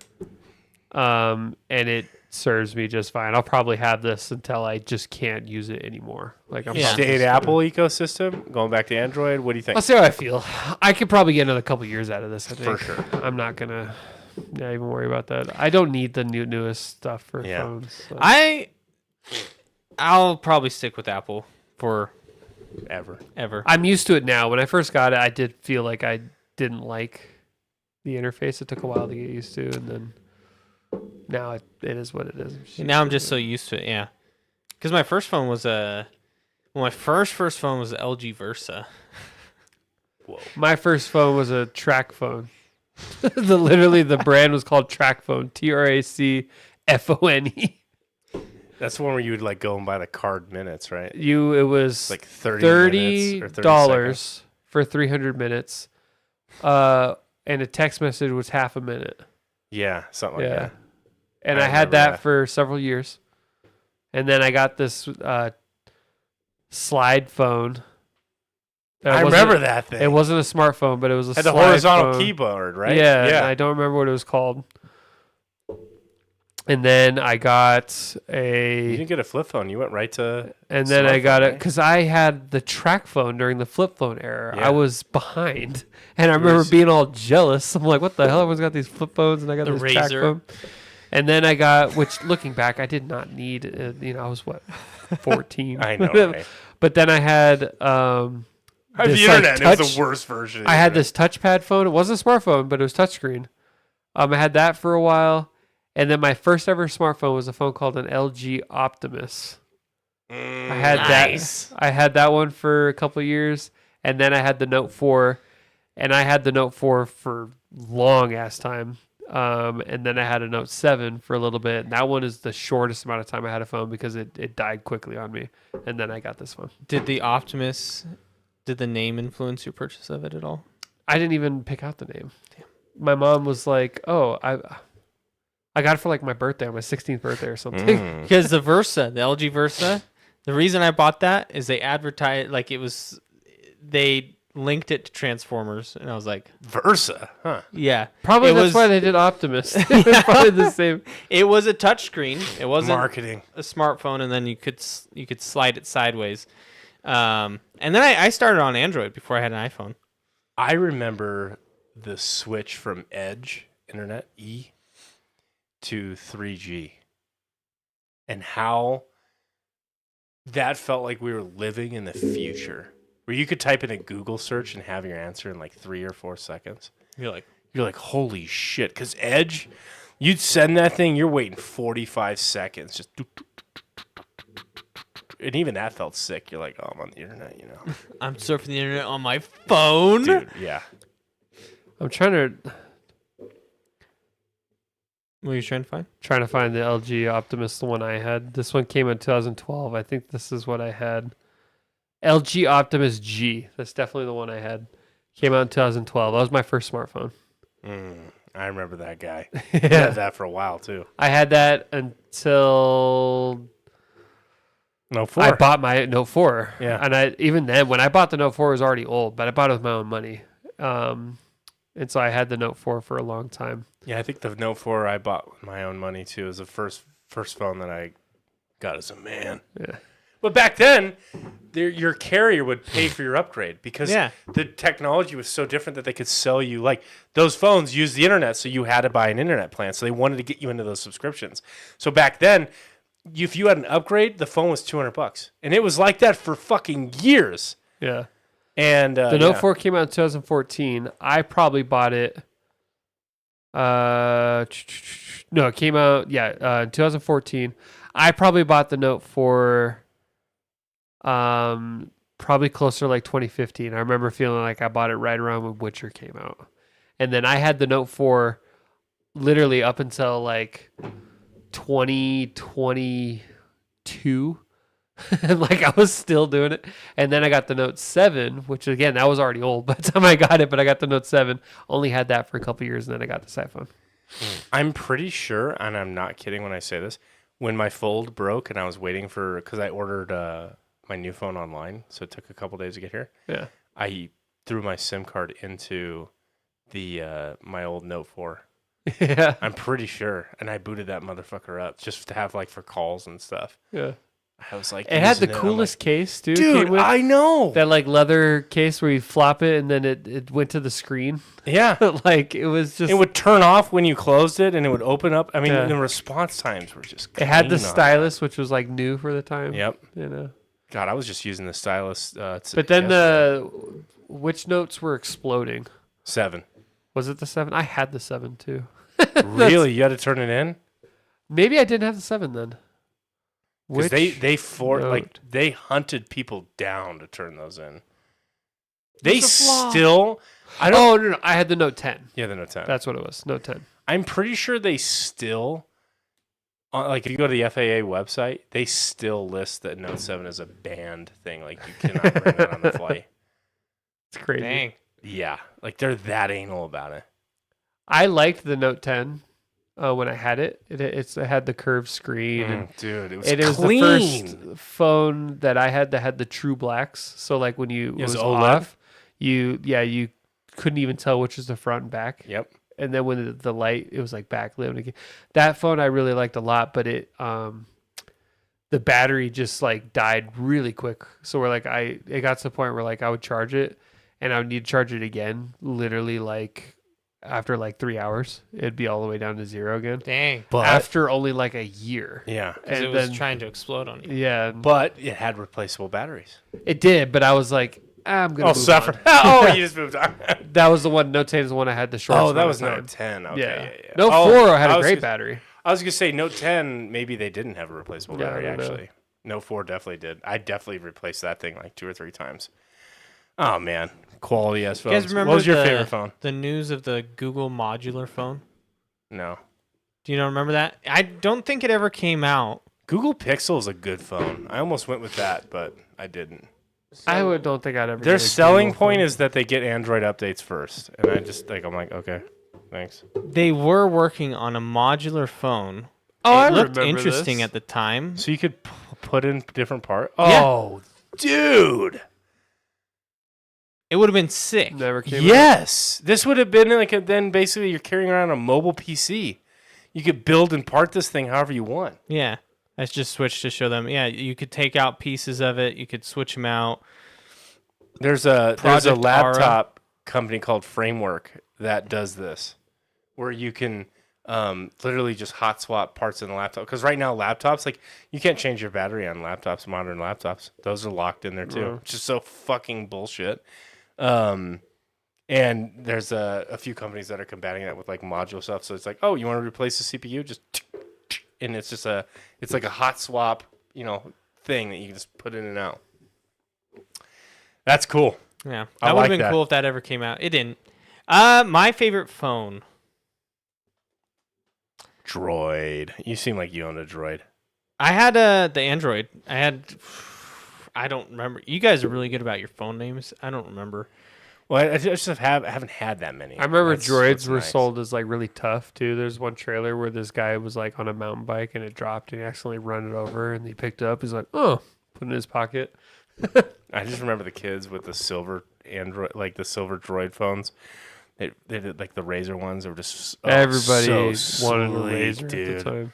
I'm like, you're so cool. I want to be you. Women want to sleep with you. Yeah, You just say just a random guy because he's got a droid. Yeah, I don't even remember the name. I thought this website wasn't going to be disease ridden, but it is. Get out of there. I would say I was really excited when I got my first iPod Touch. Ooh. That was the biggest like, that was my first smart device was an iPod Touch actually. and that one kind of blew my mind. I was in love with that because I had like, I had the games on, I had my music on it, and it was just, I remember that being a big turning point. Whereas, back when Spotify wasn't a thing and you had to pay for every single song you downloaded onto your phone or on your iPod. Unbelievable. and there's no radio, like now we have Pandora. Like Pandora was the ancestor of it, but now we have like the DJs and the radios that recommend songs. Now you had to find these songs if you wanted one. You had to know. I You do gotta kind know of the miss name. the old interface of Apple Music, like back in the day when it was all the album covers, and you'd like swipe through and see the albums. Like, is that even an I don't use Apple Music. Is that an option anymore to look I at don't it like use that? it either. Oh, that is something cool technology-wise I've seen recently. I don't use Apple Music. You don't use it. You obviously don't use it. Obviously, don't use Well, you don't. I got it. You got your Samsung or Spotify and Android. yeah. For, I'm a YouTube big Music. Spotify fan, but recently for the next iOS, Apple released in the beta right now through Apple Music. They have this. It's not crossfade, but it's a song transition that uses AI to attempt to like do like a DJ transition between songs, where like the beat, the tempo will change and slow down or speed up to match the tempo of the next song. And that is really cool. DJ has that right now on Spotify. No, he doesn't. What do you mean? He doesn't have anything like that. Every time I listen to DJ, he transitions every single song. So that's just a crossfade, though. If you listen, he's just fading out one song and fading in the next one. I thought that's what you're talking about. No, this one specifically is altering the tempo to match the next song. Wow. That's kind of cool. So it'll slow or I don't know if speed up that's the important to me tempo. for music, but I love music, so I think it'd be Is great. that not like some weird copyright law? Like, hey, you're changing my music? I don't know. Do you think it is? I mean, because if you're speeding up the tempo and then you're distributing that music, I don't know. It's called. That's not really a. That seems like they cooked that up in the lab. Yeah, it uses AI to create seamless transitions between songs in a playlist. And I mean, I've heard some of them. they sound pretty good. They sound better than a crossfade because it'll like slow down one song, and then the beat kind of starts to resemble the new song near the end, and then all of a sudden it's the new pulls song. it back. Maybe the transition's fast enough where it doesn't matter. Like it's just there for the 15, 20-second transition to get you into the new song, and then they can slow it down, speed it up, whatever they need to do to match the original score. Apple neat. Music I like is a that. little cheaper right now. I'm paying $20 a month for Spotify because I do the family. Seriously. Like so. I get YouTube Music. So it's like, premium. and so this is the thing too. I'm almost. Do you listen to YouTube Music? I try to get my wife to cancel Spotify Duo because we pay for YouTube Premium. Yeah. But no. Maybe I do Spotify Duo. Maybe that's what I'm paying for. But. So I am very heavily thinking about. It's really hard to leave Spotify though, because I have like everything there. You know what keeps me to Spotify, What? which is silly? Because everyone does it now. But like Wrapped. I love Like rap. I like to know what my stats are at the end of It's the so year. cool. And I'm like, if I start over halfway through the year, it's not going to be accurate to what I was. Jesus. So I went through this experience to talk about another benefit of Apple Music compared to Spotify. You know how easy it is to burn a CD and add it to Apple Music and put the album art on? It takes You seconds. burn a CD? I had to burn one. 2005. I had to burn it. Versus me adding that When did you song, burn a CD? I did this like last month. Wow. For the first time. You You never burned burned a CD before? Well, to Spotify. What were you doing back in the day? Well, yeah. But I've wait, burned a you- CD before. Wow. Okay. But to do it to Apple Music is so is simple. that what you asked if I had a CD player on my PC? Yeah, it was the same night I did it. It was super simple. You burned it, and then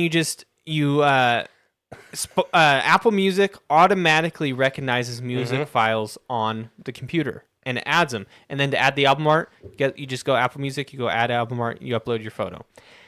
Spotify, on the other hand, I had to be like a professional hacker and like go into the main files and make sure that it was a pain in the ass. I got it to work, but compared to Yeah, because people did that on Apple like 15 years ago. Yeah. Spotify's new, and they're like, I don't know, we never built a process for this. and then like reading through when I was trying to figure out how to get it added to Spotify, some people were like, "Yeah, some songs just can't be added." And it's like, what?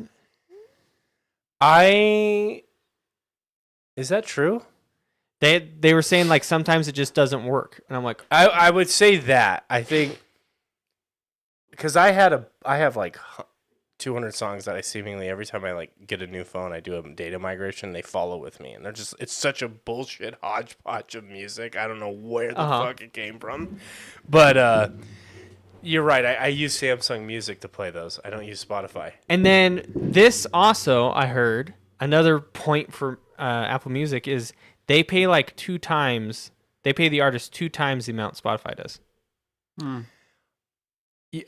per listen. I once saw a short, and I hope I'm not butchering the numbers, but Snoop Dogg said if he gets a billion listens on Spotify for a song or something, he gets $40,000. Wow. Let's see. That is like so nothing. I would definitely probably think Apple pays more.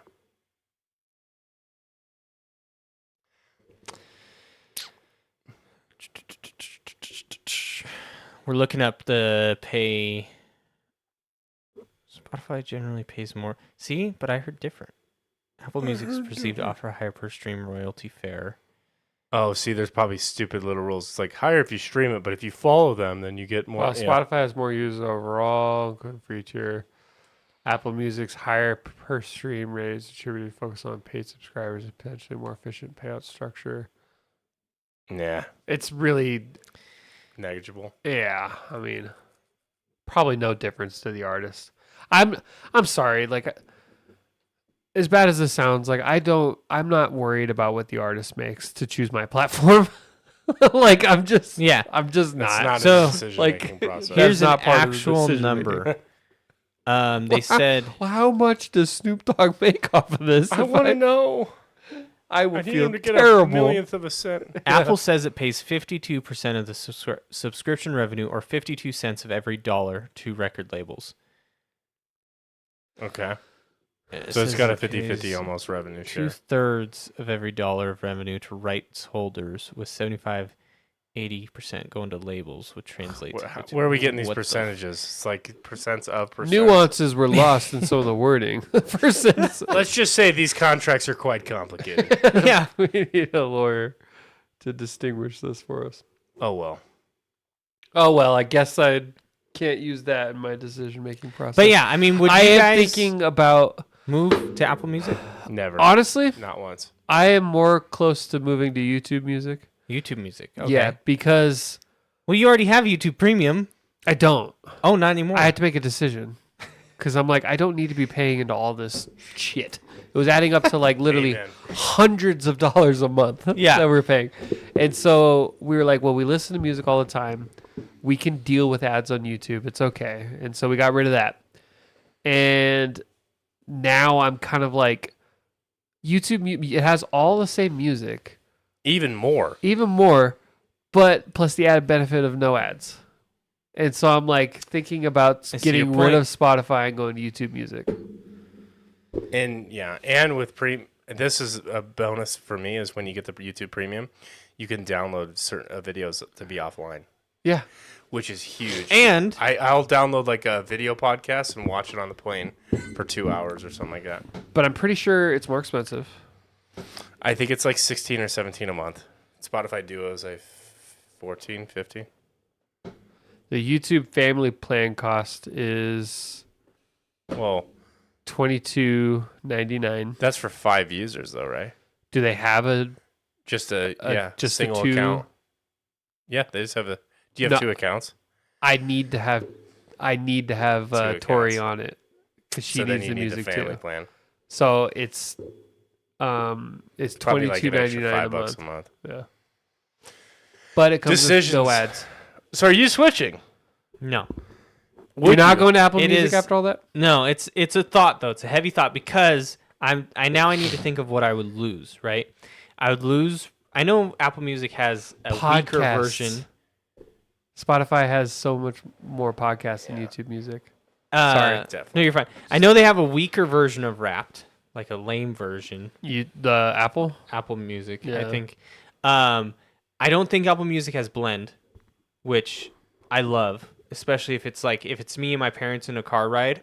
I put that on. It has Forget a little bit about of it. everybody's Yep. stuff. It's not. I don't have to sit there and go, okay, appease everybody. And road trips. I use the Blend because it's perfect. Mm-hmm. So I'd have to give that up, and then, I mean, that's about all I'd have to give up. I don't know about the family plans. I know Spotify right now. I pay for Spotify, but I have my dad and my mom on it, and my dad doesn't, but my mom listens to Spotify, and I don't know. I mean, I'm sure Apple Music has one, but I don't know. It's definitely a Do you thought. pay at all for Apple Music or like what? Yeah, you would pay. So you don't even get access to it just owning an iPhone, huh? I think I do, but I think it's The free version is like, it's like almost like Is it like Pandora. Pandora? I was I just think. gonna You say don't get to just choose. mixes. You just get radios, like things like that. pricing.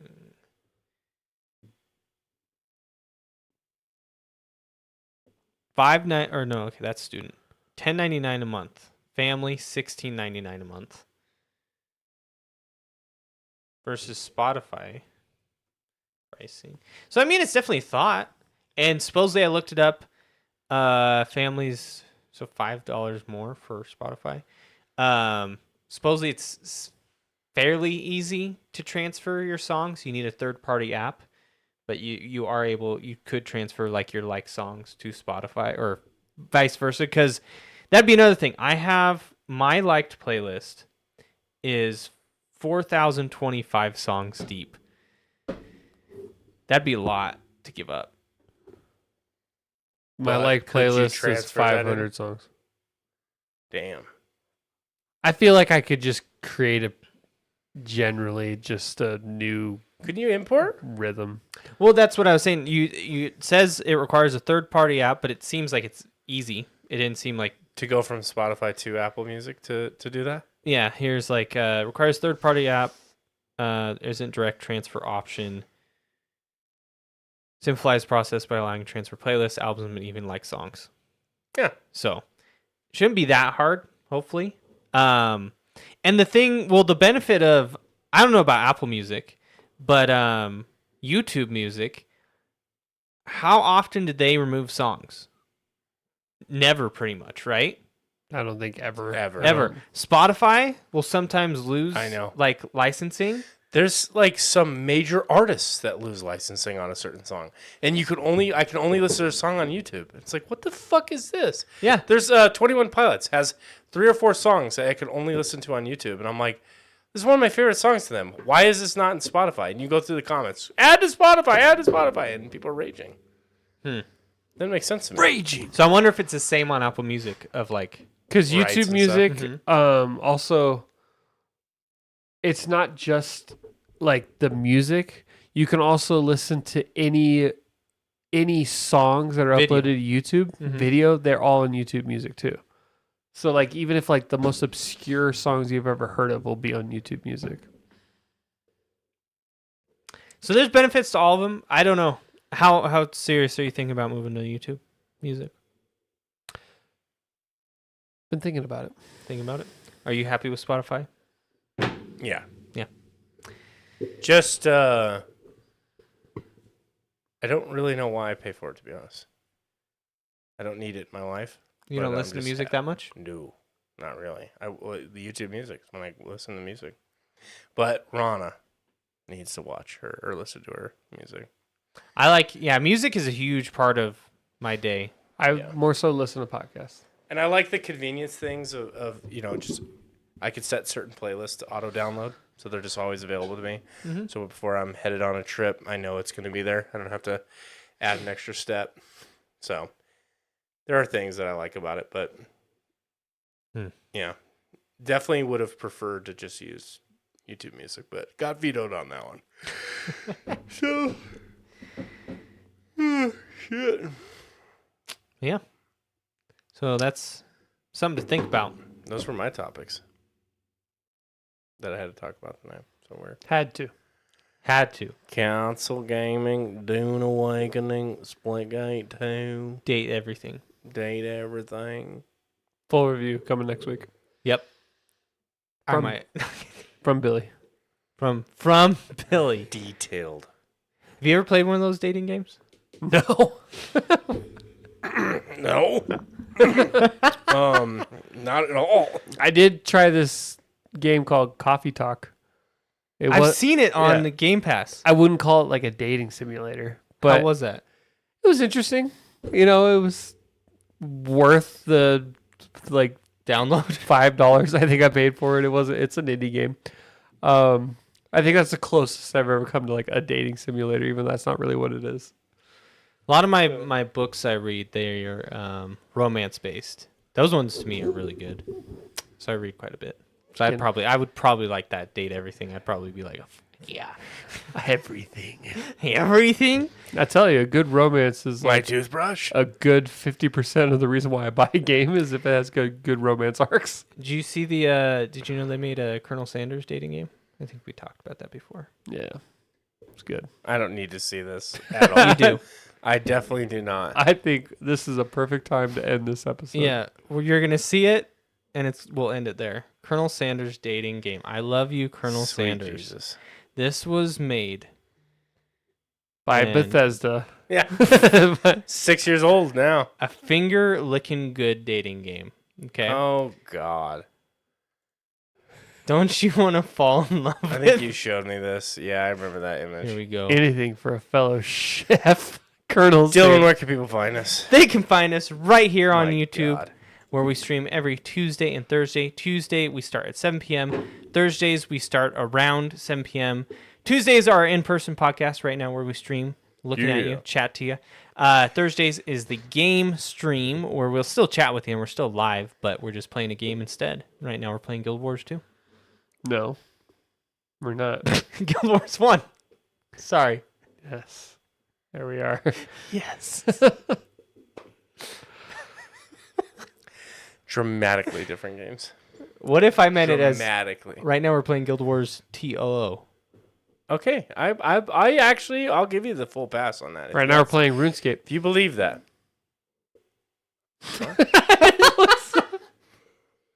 But yeah, come watch us. Leave a like, subscribe, hop in that chat, talk to us. Have a good time. I'm sitting in this chair. I feel like I gotta say that. Yeah, you gotta be me now. You're right. You gotta derail You gotta us. be me. Remember, with a good KD, You get the dub. Bye, guys. Was that your impression?